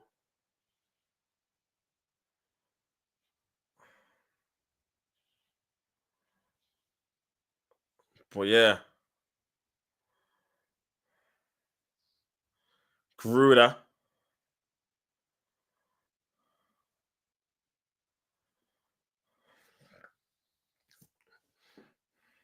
Belieber. This could be a chance. Yes, it's a goal. Oh, he's offside. Oh my god. I give up, man. I give up. Oh my days. Man cheered, you know. I'm not even a Brighton fan. I just want to see a goal, bro. Oh my days, man. Just end the stream, Dave. Stop the game, man. Oh, he's well offside as well. If you could take Forest player to start for Arsenal, who would it be? Probably Gibbs White, man. Gibbs White in that 10. Gibbs White in that 10, man, would be good. I rate him, man. I think he's a good player. I'll take him, man, to be fair. I will take him, man. What about you, bro? Who would you take from Forest, from Man United? Who's coming on? Morgan, speaking up for Morgan's Gibbs White, he's coming off. And Morato's coming on.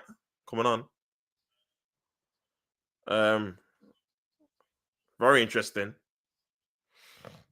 I'm not sure why he's taking them off now, man. Maybe he's feeling fatigued. I said, LOL. I know, bro. I think he heard me. It was like, nah, he's coming off, bro. Nuno was like, what, linked to Arsenal? Nah. Yeah, he's coming off the bench. I'm surprised because he's normally decent at taking penalties for them. And he's gonna go to penalties, bro. Oh, 0-0. 100 and how many minutes is that, man?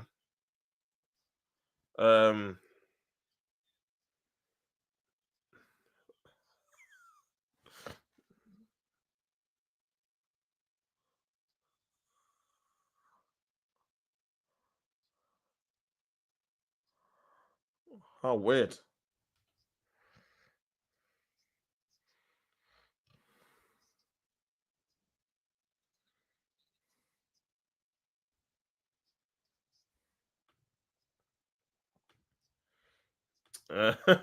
Every Forest player will start for us, but Bruno, Ahmad, and Delit stays. No, that's fair. That's fair. Obviously, Chris. Well, I'll take Chris Wood. Sorry, as well. I'll take Chris Wood, man. Pedro. We ain't got no strikers, so yeah. We could definitely use him right about now. Oh dear. I beg these games tomorrow. They're not like this, man. Lordy, Lord have mercy. A dinger up, ball into the box, headed away. Minte. Ula Aina. Ball over the top. Yo, big up maybe Ugarte and Zerski as well. I hear that. Yo, big up Ollie, bro. 0-0, man. What you telling me? What are you telling me, bro? Who's better, Fartinelli or Zerkam? I'm not seeing too many of I'm not even gonna call him Zerkam. That's crazy. I'm not seeing too much of Xerxes to make an opinion, to be fair. I need to see a full season of him in it. I don't think I've been overly impressed, if I'm being honest, bro. Especially for a team like Man United, isn't it? It's been yeah. But we'll see. We'll see what happens, man. But yeah, Martinelli. Yeah, he looks like he could be finished. Oh, he slips. This could be a chance, Alanga. Oh, heavy touch, man. Take a touch, Van Hecker. Blow the ref. Blow the ref. Blow the ref. Pause. Blow the whistle, ref. That's a big pause. What the hell? That's it, man. Full time. Oh, see, you could have saved us anything, man. You could have saved us half an hour of pain for it to get to penalties. Who would have thought that? Oh my days. Game looks boring as F from the scoreline. Brother, it's been one of the worst games I've ever watched in my life. And bro, did I miss anything? No, you didn't, Colin, bro. It's 0-0. Nothing's happened.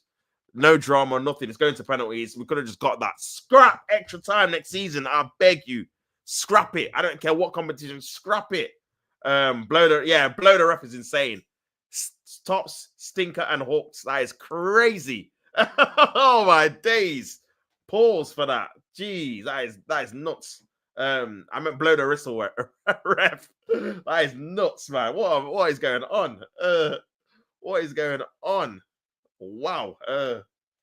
Man said Tops chill out. Yeah, that's nuts. That's nuts. Stinker and Hawks, man. Top Stinker and Hawks. Yeah, I've had a nightmare there. I've had a howler. I'll be honest. This is what this game's done to me, man. I'm saying I'm even reckless out here. Man said insert Booker T what meme. Man said he didn't say that. Tell me he did not just say that. Booker T, bro.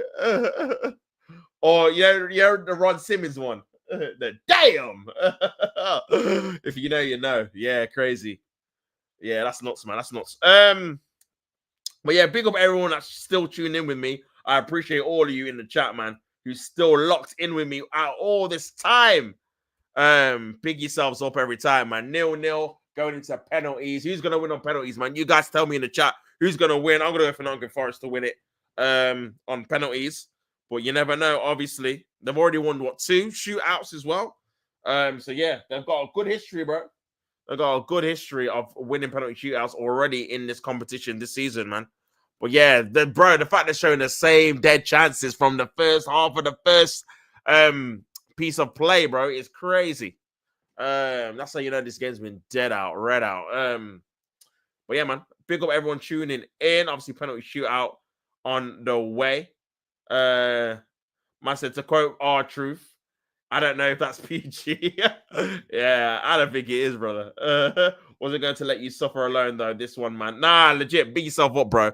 I appreciate that, man. I really do, because, yeah, this has been atrocious at the highest level, the highest quality of pain watching this game. I'm a poet, and I didn't even know it. So, yeah, 0-0, penalty shootout about to go on. Sales in goal.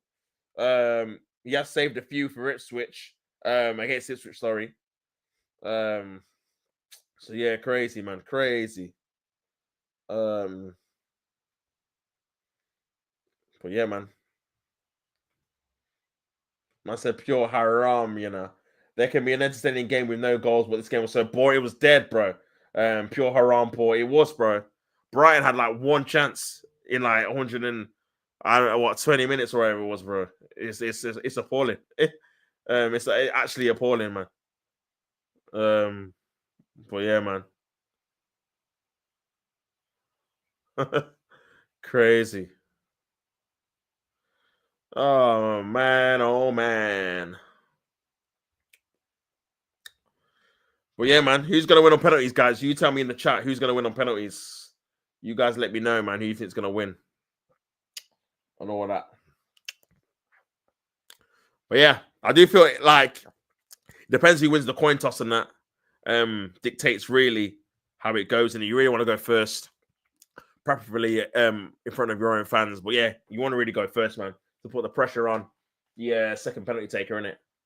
But yeah, they tried to do that. Remember when they tried to do that A system? Sorry, I remember we had it against Chelsea in the Community Shield. That was some next level.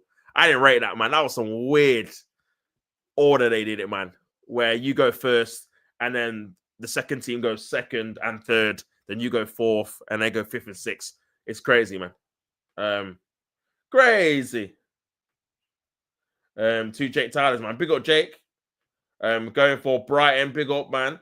Forest winning this. Yeah, I'm gonna go for Forest, but we shall see. Just because I rate sales in it, but we shall see what happens, man.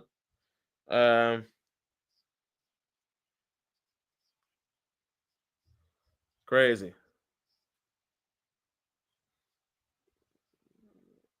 But yeah, man. 1 foot on the line, as always. But yeah, João Pedro, very good penalty taker. Very good penalty very good penalty taker. I'm gonna go first. Big on scene, man. Big yourself up. Pens, yeah, zero, bro. Definitely, bro. Big on scene. Hope you are, my man. But yeah, it's going to penalties, man. 0-0. One of the worst games I've ever seen, but finally it's going to come to an end soon enough. Now, because I'm never looking at you the same time after you said blow the ref. Brother, pause, bro. That's not what I meant. Jeez, that is wild. I ain't even repeating that. That's crazy. Now, man, I meant blow the whistle, ref, because the game was so bad, man. But yeah. Man said, get a taxi over for free drinks. Yo, you're a madman. Any good chances? Not really, bro. João Pedro's going to take the first penalty. Short run up. Pedro gets sales. Great penalty. 1-0 to Brighton, man, in front of their home fans as well. Great penalty. And he is a very good penalty taker anyway. Sales had no chance getting that. Went the right way, but passed the goalkeeper in a flash. Big on scene, it says, Oi, Tops, no matter how much the ref helps, also that's a bit much. Brother, it can never be that, my bro. I tell you that. Never be that, man. I feel like I drop points yet again. Their race is officially over. That's why you have to take them serious. Yeah, legit, man. Man City versus Bournemouth will be a good game tomorrow. 100%, man. I'm definitely roasting you on Arsenal and chill. Has to be done, sus. Nah, yeah, I've had a stinker, to be fair. I'll be real. That's crazy talk. I've had a nightmare. But yeah, Anderson to take their first penalty for Forest to make it 1-1 level. Can he score it? Anderson, great penalty. 1-1. 1-1, man. I mean, to be fair, Anthony Taylor, that's great. On scene, that's crazy. That's crazy. Balls, man. That is nuts. But yeah, man, Brighton won, Forest won. Yeah, good penalty, man. Set the keeper the wrong way to make it 1-1. And yeah, Brighton are up next again. Garuda with the second penalty for Brighton against Sales. Which way is he going to go? Which way would you guys go, man, when you're taking a penalty? Do you go on your strong side, or do you try and do the keeper with the eyes and go the other way?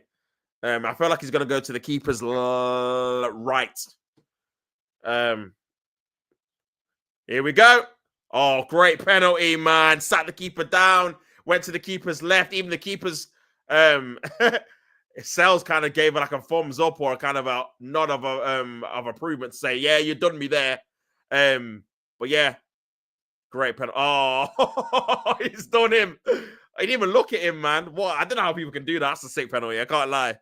The composures are on 100, man. I'm telling you, man. 2-1 to Brighton. And here we go. Callum Hudson-Odoi scored the winning penalty against Ipswich.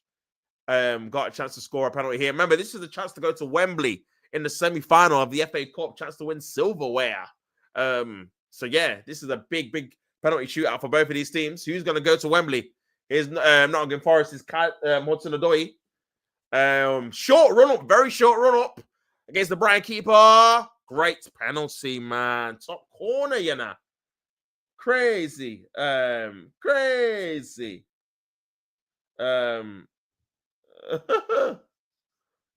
Yo, hey, yo, what the hell? Only joking. Aura, big yourself up on scene, man. Big yourself up. I like when they just look at the ball and don't look at the keeper once. Bro, such a sick technique, man. I don't know how they do it, but big themselves up every single time, bro. But yeah, 2-2. And it's on a knife edge. It's on a cliffhanger, man. Who is going to go through? Here we go, man. Another penalty here for Brighton. Here we go. Oh, he saved it! Brighton missed the first penalty. Great save by Sells. I told you, he's a bad man when it comes to saving penalties, bro. What's going on? Henshaw saved. An advantage Forest, bro. If they score this next penalty, they go in front. But yeah, not the best of penalties, man. They're the type of penalties where the keeper has to go the wrong way, otherwise they're saving it, innit? Because he's not got enough on it. So, yeah, man. Damn, I've just seen Jorginho's in a boot on crutches, man. Crazy. He must be really bad, man. Already. Well, yeah, man. Nico Williams to take up. Not the one from Atletico Bilbao. The one from Nottingham Forest. Nico Williams, man. Is he going to score to put Forest ahead? Short run up again. Nico to take it. Over the bar. He's fumbled it. He's flopped it. Oh, what are you doing, you bozo? Bozo alert, man. Bozo. Oh, Nuno can't believe it. Oh, my days. Hit the target, rude boy. What's going on? What is that? Oh, man. Oh, you should have put it down the middle. Honestly. Albion is chanting loud in the Amex Stadium, man. And advantage back to Brighton. Diego Gomez with a chance to put Brighton back ahead in the shootout, man. Both of them have missed the penalty. This is what I'm saying, the pressure, man. Nico Williams is not happy with that. Here's Gomez to face Matt Sells. Here we go. Oh, he saved it again. I told you, Matt Sells is a bad man. Saving penalties. He's gone down the middle. He's anticipated it well. And yeah, man. Penalty saved again. Advantage goes back to Nottingham Forest. 2-2. Still. Oh, goes straight down the middle, man. Very good anticipation there by Sells, man. Because he could have dived past it. He just stood his ground. And yeah, that's great. That's fantastic. And yeah, man. Good save as well. Another opportunity, man, for Nottingham Forest. Milenkovic, the centre-back, to put Nottingham Forest ahead to make it 3-2. The centre-back. What's he going to do? Is he going to score this, man? Is he going to go for power? Milenkovic. Oh, great penalty, man. Into the bottom corner, man. Forest 3, Brighton 2. 1 penalty each. If Brighton miss this, they're going out. Brighton have to score this or Forest are going to Wembley. They have to score. What a penalty, man. What a penalty. Does a little jink as well, the little step. And yeah, straight into the corner, man. Too much power on the goal. On the shot, sorry. And it goes straight into the bottom corner, bro. And yeah. Lewis Dunk's going to take it. The 5th penalty. Oh, my Lord. Lord have mercy. Lewis Dunk, man. The pressure's on. Oh, my days, bro. If you don't score, Forest have won. Here we go. Lewis Dunk. Goal. Great goal, man. Into the bottom corner again. And this is it. Match points. This is it. 3-3. Brighton versus Forest. This has been the best part of the game so far. The penalty shootout. The most entertaining bit of the game. And yeah, man. This comes down to 1 penalty left. 1 penalty left, bro. Who's going to take it? Oh. Man. Ryan Yates, you know. Ryan Yates. The captain to send his team to Wembley. the semi-final. Here we go. Composure, short run up, man. Ryan Yates to score. He's done it! And Forest have won 4-3. The keeper couldn't save it, and it's all over. Forest are going to Wembley. They've beaten Brighton on penalties at the Amex Stadium, and Yates loves it. They're off to Wembley Forest. They're one step away from the FA Cup final now. And yeah, they've done it. They have done it. Let's go, people. Let's go, people. Let's go, people. Brighton are out. Hold that, Brighton. That's crazy. The Brighton hate continues, man. I said Forest will win on penalties, man. Sells. I'm telling you, bro. That guy in goal, man. Man said small club. Everyone's onto them, man. My maths teacher's gonna be buzzing. Big up on scene. See what happens when you sign ex-Chelsea players. You go to Wembley, cook. How you trying to take credit for that, man? That's crazy. But yeah, man, Nottingham Forest are in the semi-finals, man. I wonder who they're gonna face. Obviously, Crystal Palace got there earlier as well. So yeah, man, there's a lot of players that are very, very happy now.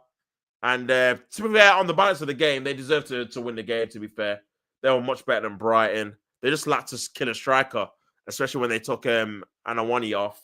Obviously, Chris was not on the bench, so yeah, they just lacked a striker, man. But yeah, Brighton were poor. Brighton were very poor, man. But yeah, look at this, man. They love it. They love it. That's crazy, man. When's the last time Chelsea won at Wembley? That was a very good question. Carlos, bro, they're only playing good because they left. Cook him, man. Cook him. Chat. Cook him. Cook him. Do it. Do it. Crazy. Crazy.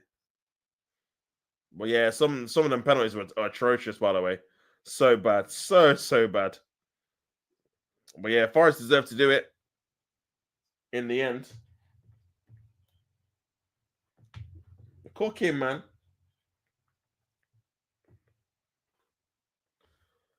Nuno loves it, man. What's Nuno cooking? I don't know, bro.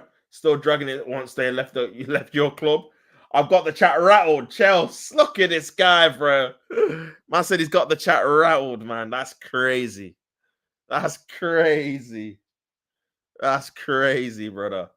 You weren't born when I'm not also at Chelsea, bro. So, Chelsea, so as Carlos has to count players who left.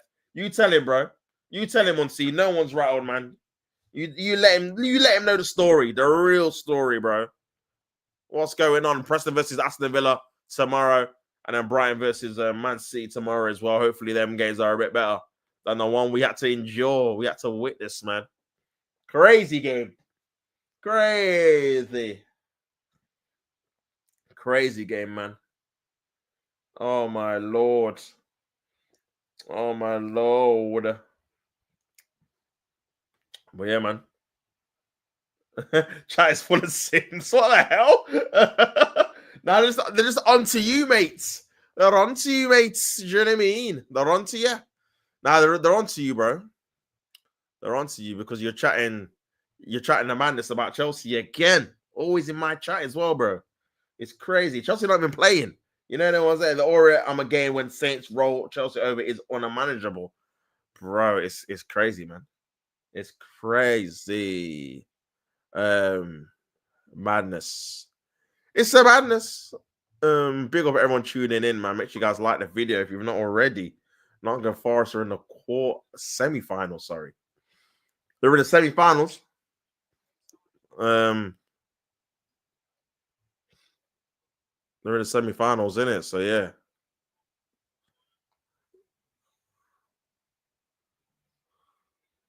it's crazy, man.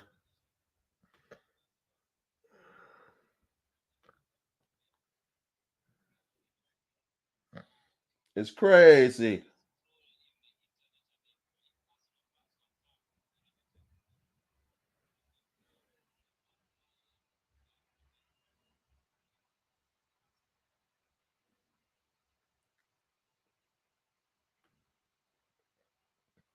Crazy, man. You'll never be in the allegation stops. Not even, man. That's funny, bro.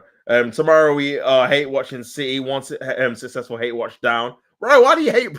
Why do you hate Brighton so much? Catch you Thursday, chat. We'll be there. Obviously, Chelsea versus Tottenham Hotspur, bro. If you don't beat them, man, you're finished. PSG haven't lost any games in their league. Yeah, they might go unbeaten, man, invincible and all that. And might win the Champions League. Who knows, bro? One more to go tomorrow. Manchester City are on the agenda. I'm assuming, bro. One more for them, and it could be curtains, bro. We'll have to wait and see what happens with that, innit? To whether Man City can obviously evade the pressure. Evade the pressure. We'll have to wait and see with that one. But big up everyone in the chat. All of that good stuff. But yeah, man, it's crazy. It's crazy.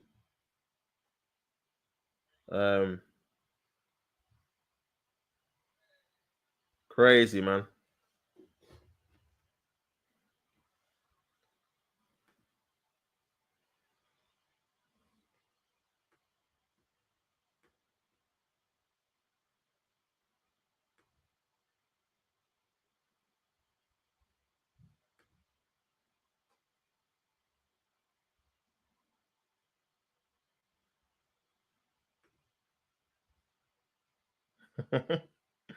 I said, because they turned into a prime Barcelona against us. I hear that, bro. They do beat you quite a lot of times, to be fair. So I can hear the hate. I can hear the hate.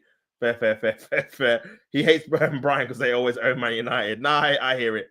We got Palace next. You reckon we can win? Nah, I don't think so. I don't think the only team I think you can take points off is Leicester, innit? I know you got them soon, so yeah, maybe them. A win will take us to the last derby. I hear that. You're relegated, mate. You're in terms of being the worst Prem team ever. Yeah, you need 3 more points, I lie. You need 3 more points, innit? Otherwise, yeah, it's crazy. It's all crazy, man.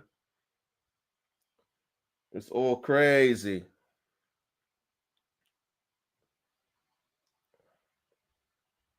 It's all crazy, man.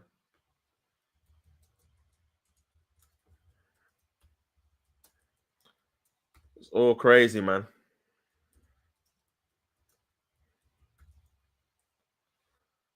It's all crazy, man. I said Dr. Tottenham is what you need, Saints. Yeah, we can take Ipswich, but I don't know if we have them again. Yeah, I don't know, bro. I don't know, man, if you can do that still. I'll be honest. I don't know if you can do that still. I'm not sure. I'm really, really not sure, man.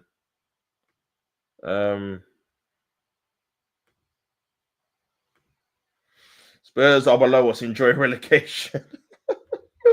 Oh man, beat them 2-1 already. Yeah, true. You did beat them already. You did beat them already, man. So yeah.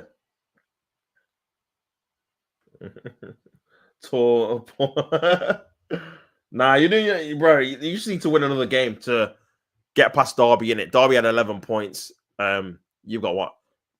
Pardon me, you got 9. So yeah, you cannot end with 9 points. That is single digits. I know you won more games than them, but that's a crazy in the 38 game season to get single digits. It's insanity. I can't even lie. That would be the worst achievement I think I've ever seen in my life. Single digits in a season, bro. Nah. You gotta hope you don't. Nah, but it doesn't happen, bro. I'll be so real, man. Pick up everyone tuning in. They'll end up with 9, bro. If they end up with 9 points, I don't think that's ever gonna get beat, bro. 9 points, bro. Come on. That's like 3 wins in out of 38. Yeah, crazy. Especially with the teams that are obviously down there that are not that great either. Do you know what I mean? So it's not like every team's amazing bar Southampton. The other 2 teams are not the best either, man. But yeah, 9 points is insane, I'll be honest. You guys have got to find a way to make sure you don't end up on 9. I'll be so real. I'm not going to St. Mary's again till we're in the championship. Yeah, no, I don't blame you, to be fair. I don't want to see my team get beat 5-0 and 4-0 at home on a regular basis, in it that you might have been doing. So yeah, I hear it, man. I fully hear it, bro. I fully hear it, brother. But yeah, make sure you guys like the video, subscribe to the channel, man, as well. Subscribe to the channel, man. Come on, guys. If we still had Ings and Ward-Prowse, we'd cook. You you'd be doing much better than you are, 100%. I don't know about your defense though, innit? And obviously Ramsdale. Yeah, I'm not too sure about that either. But yeah, but yeah, man.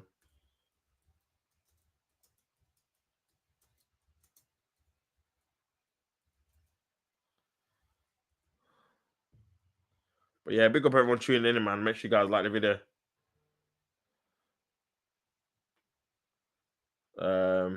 Defense should be all right, but just not clicking. What do you think to your manager as well? Because I've not really heard too much about him beforehand. But yeah, I'm surprised he's got the job.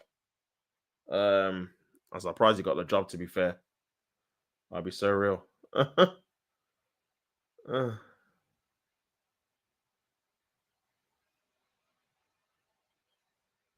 I can't even lie, man.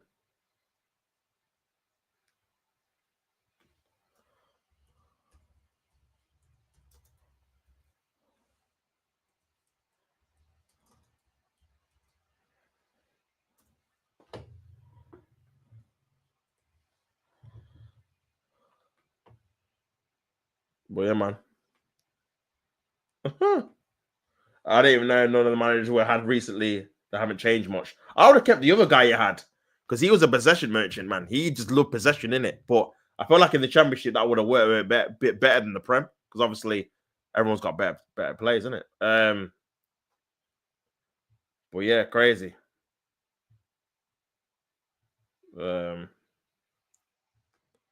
Crazy, man.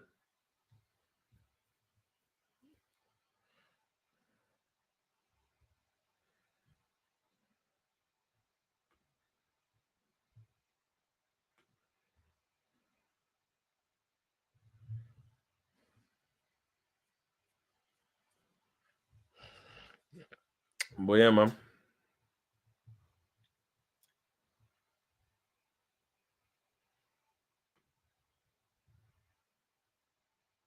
It's crazy. Big up everyone tuning in, man. Make sure you guys like the video, subscribe to the channel, man. But yeah, 0-0, and they ended up Forest ended up winning the game. Absolute joke, man. Yeah, Southampton have to be the worst Premier League team. I think you guys are worse than Derby. Derby, to be honest. And Derby were trash. Derby were terrible, but I think you guys are worse. I'll be real. I'll be real. But yeah, man. It's crazy. Who they played in the semis. I don't think they've done the draw yet, bro. I think it's going to be after the games tomorrow. Obviously, it's Preston and Aston Villa and then Bournemouth and Man City. So yeah, I'm assuming it's going to be after there, bro. So yeah, it just depends who everyone gets. Bro, nowhere we're not. Brother, if you don't get double figures, bro, you definitely are, man. I'll be real. And you definitely are. Because you could argue as well, the teams were better. The top teams were better as well. Do you know what I mean? Like in terms of you got obviously when Derby got promoted, that's when Ronaldo was at Man United, won the Ballon d'Or. Also had Adebayor, Van Persie, all these guys. Chelsea obviously had Drogba and all those guys. Liverpool had Torres, Gerrard. So yeah, the top teams had all these all-time great players in it. Whereas obviously this season, not so much. So yeah, crazy, man. They looked okay, just can't win. But yeah, man, for me, I can't see how you beat Crystal Palace, man. I just think with the likes of Eze and Mateta and Ketia as well, brother, I can't see it, man. Carla says, enjoy relegation, bozo. Wow. Crazy. Crazy,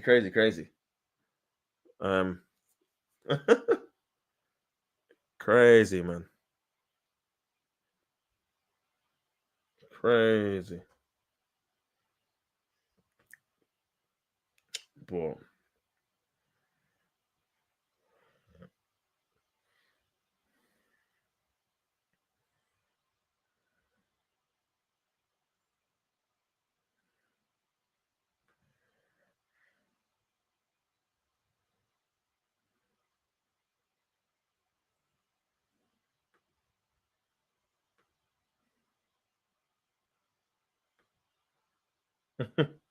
so man, that's crazy on the scene. Nah. Better days, bro. Not gonna lie, I wish I could go back 2007, 8.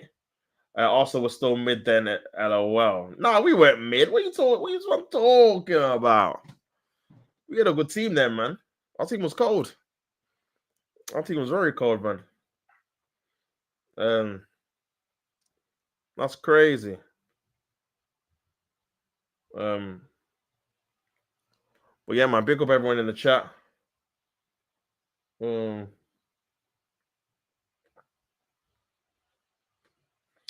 last time Arsenal had a good era, I was wearing nappies.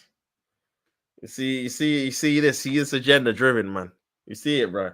See the lies. You see the lies, bro. It's crazy. It's crazy, man.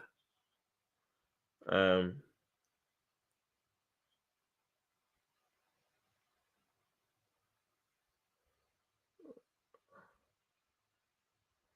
but yeah, man.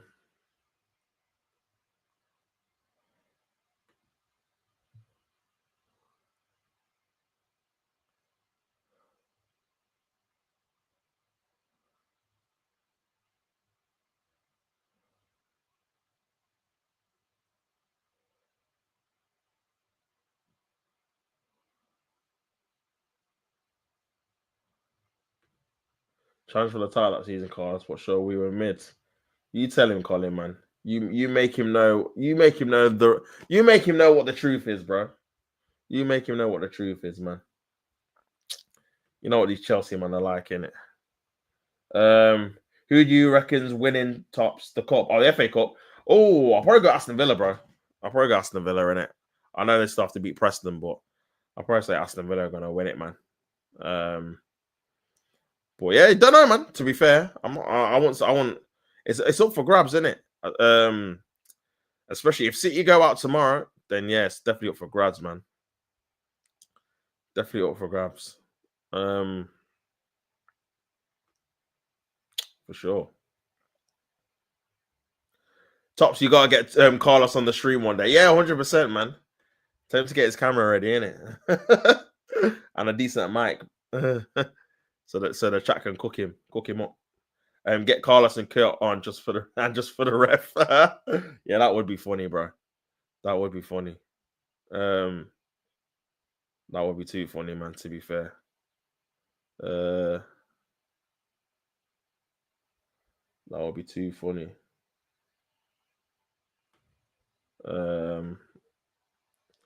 World Challengers FC, you were mid. See what I'm saying? See the disrespect. I'm sick of it. I'm sick of it. I'm sick of it, man. I'm sick of it.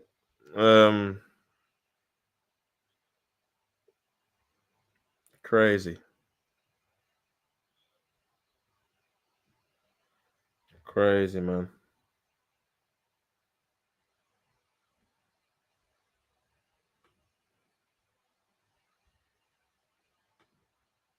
That would be an idea if Carlos actually showed up. I have a life. He's ducking, man. He's ducking. He's ducking. I hear it though. I hear it. He's gonna duck it. Man said cap. Cook him, man. Cook him up. Cook him up, man. Chef him up. Cook him up, chat. Cook him up.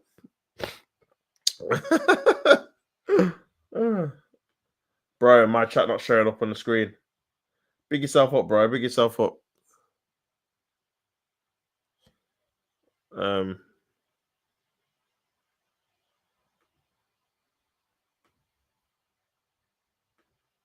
But yeah, man.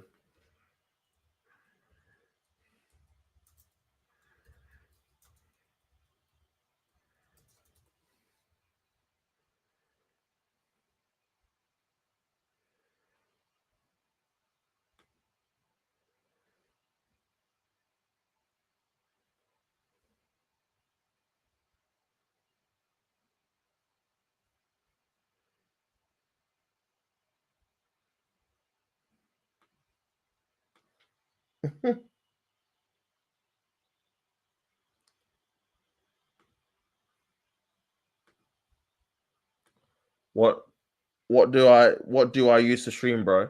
OBS. You can use OBS, you can use StreamYard, bro. I use StreamYard in it, but you can use OBS. Um there's another one, Streamlabs. There's a few, bro, you can use in it. It just depends what you're gonna be running it on, innit? And how, because obviously OBS can be very picky in terms of what you're running, what your computer can handle in it, in terms of run speed and that. Well, yeah, man, it just depends, bro. Just depends, my brother. Um,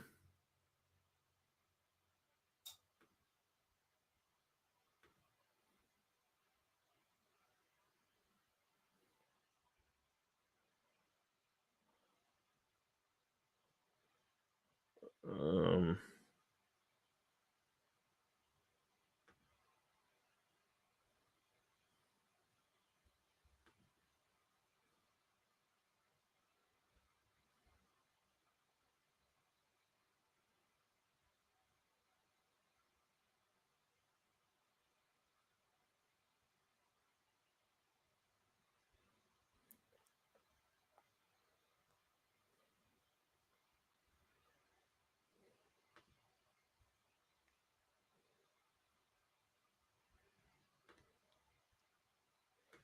got that now. See ya.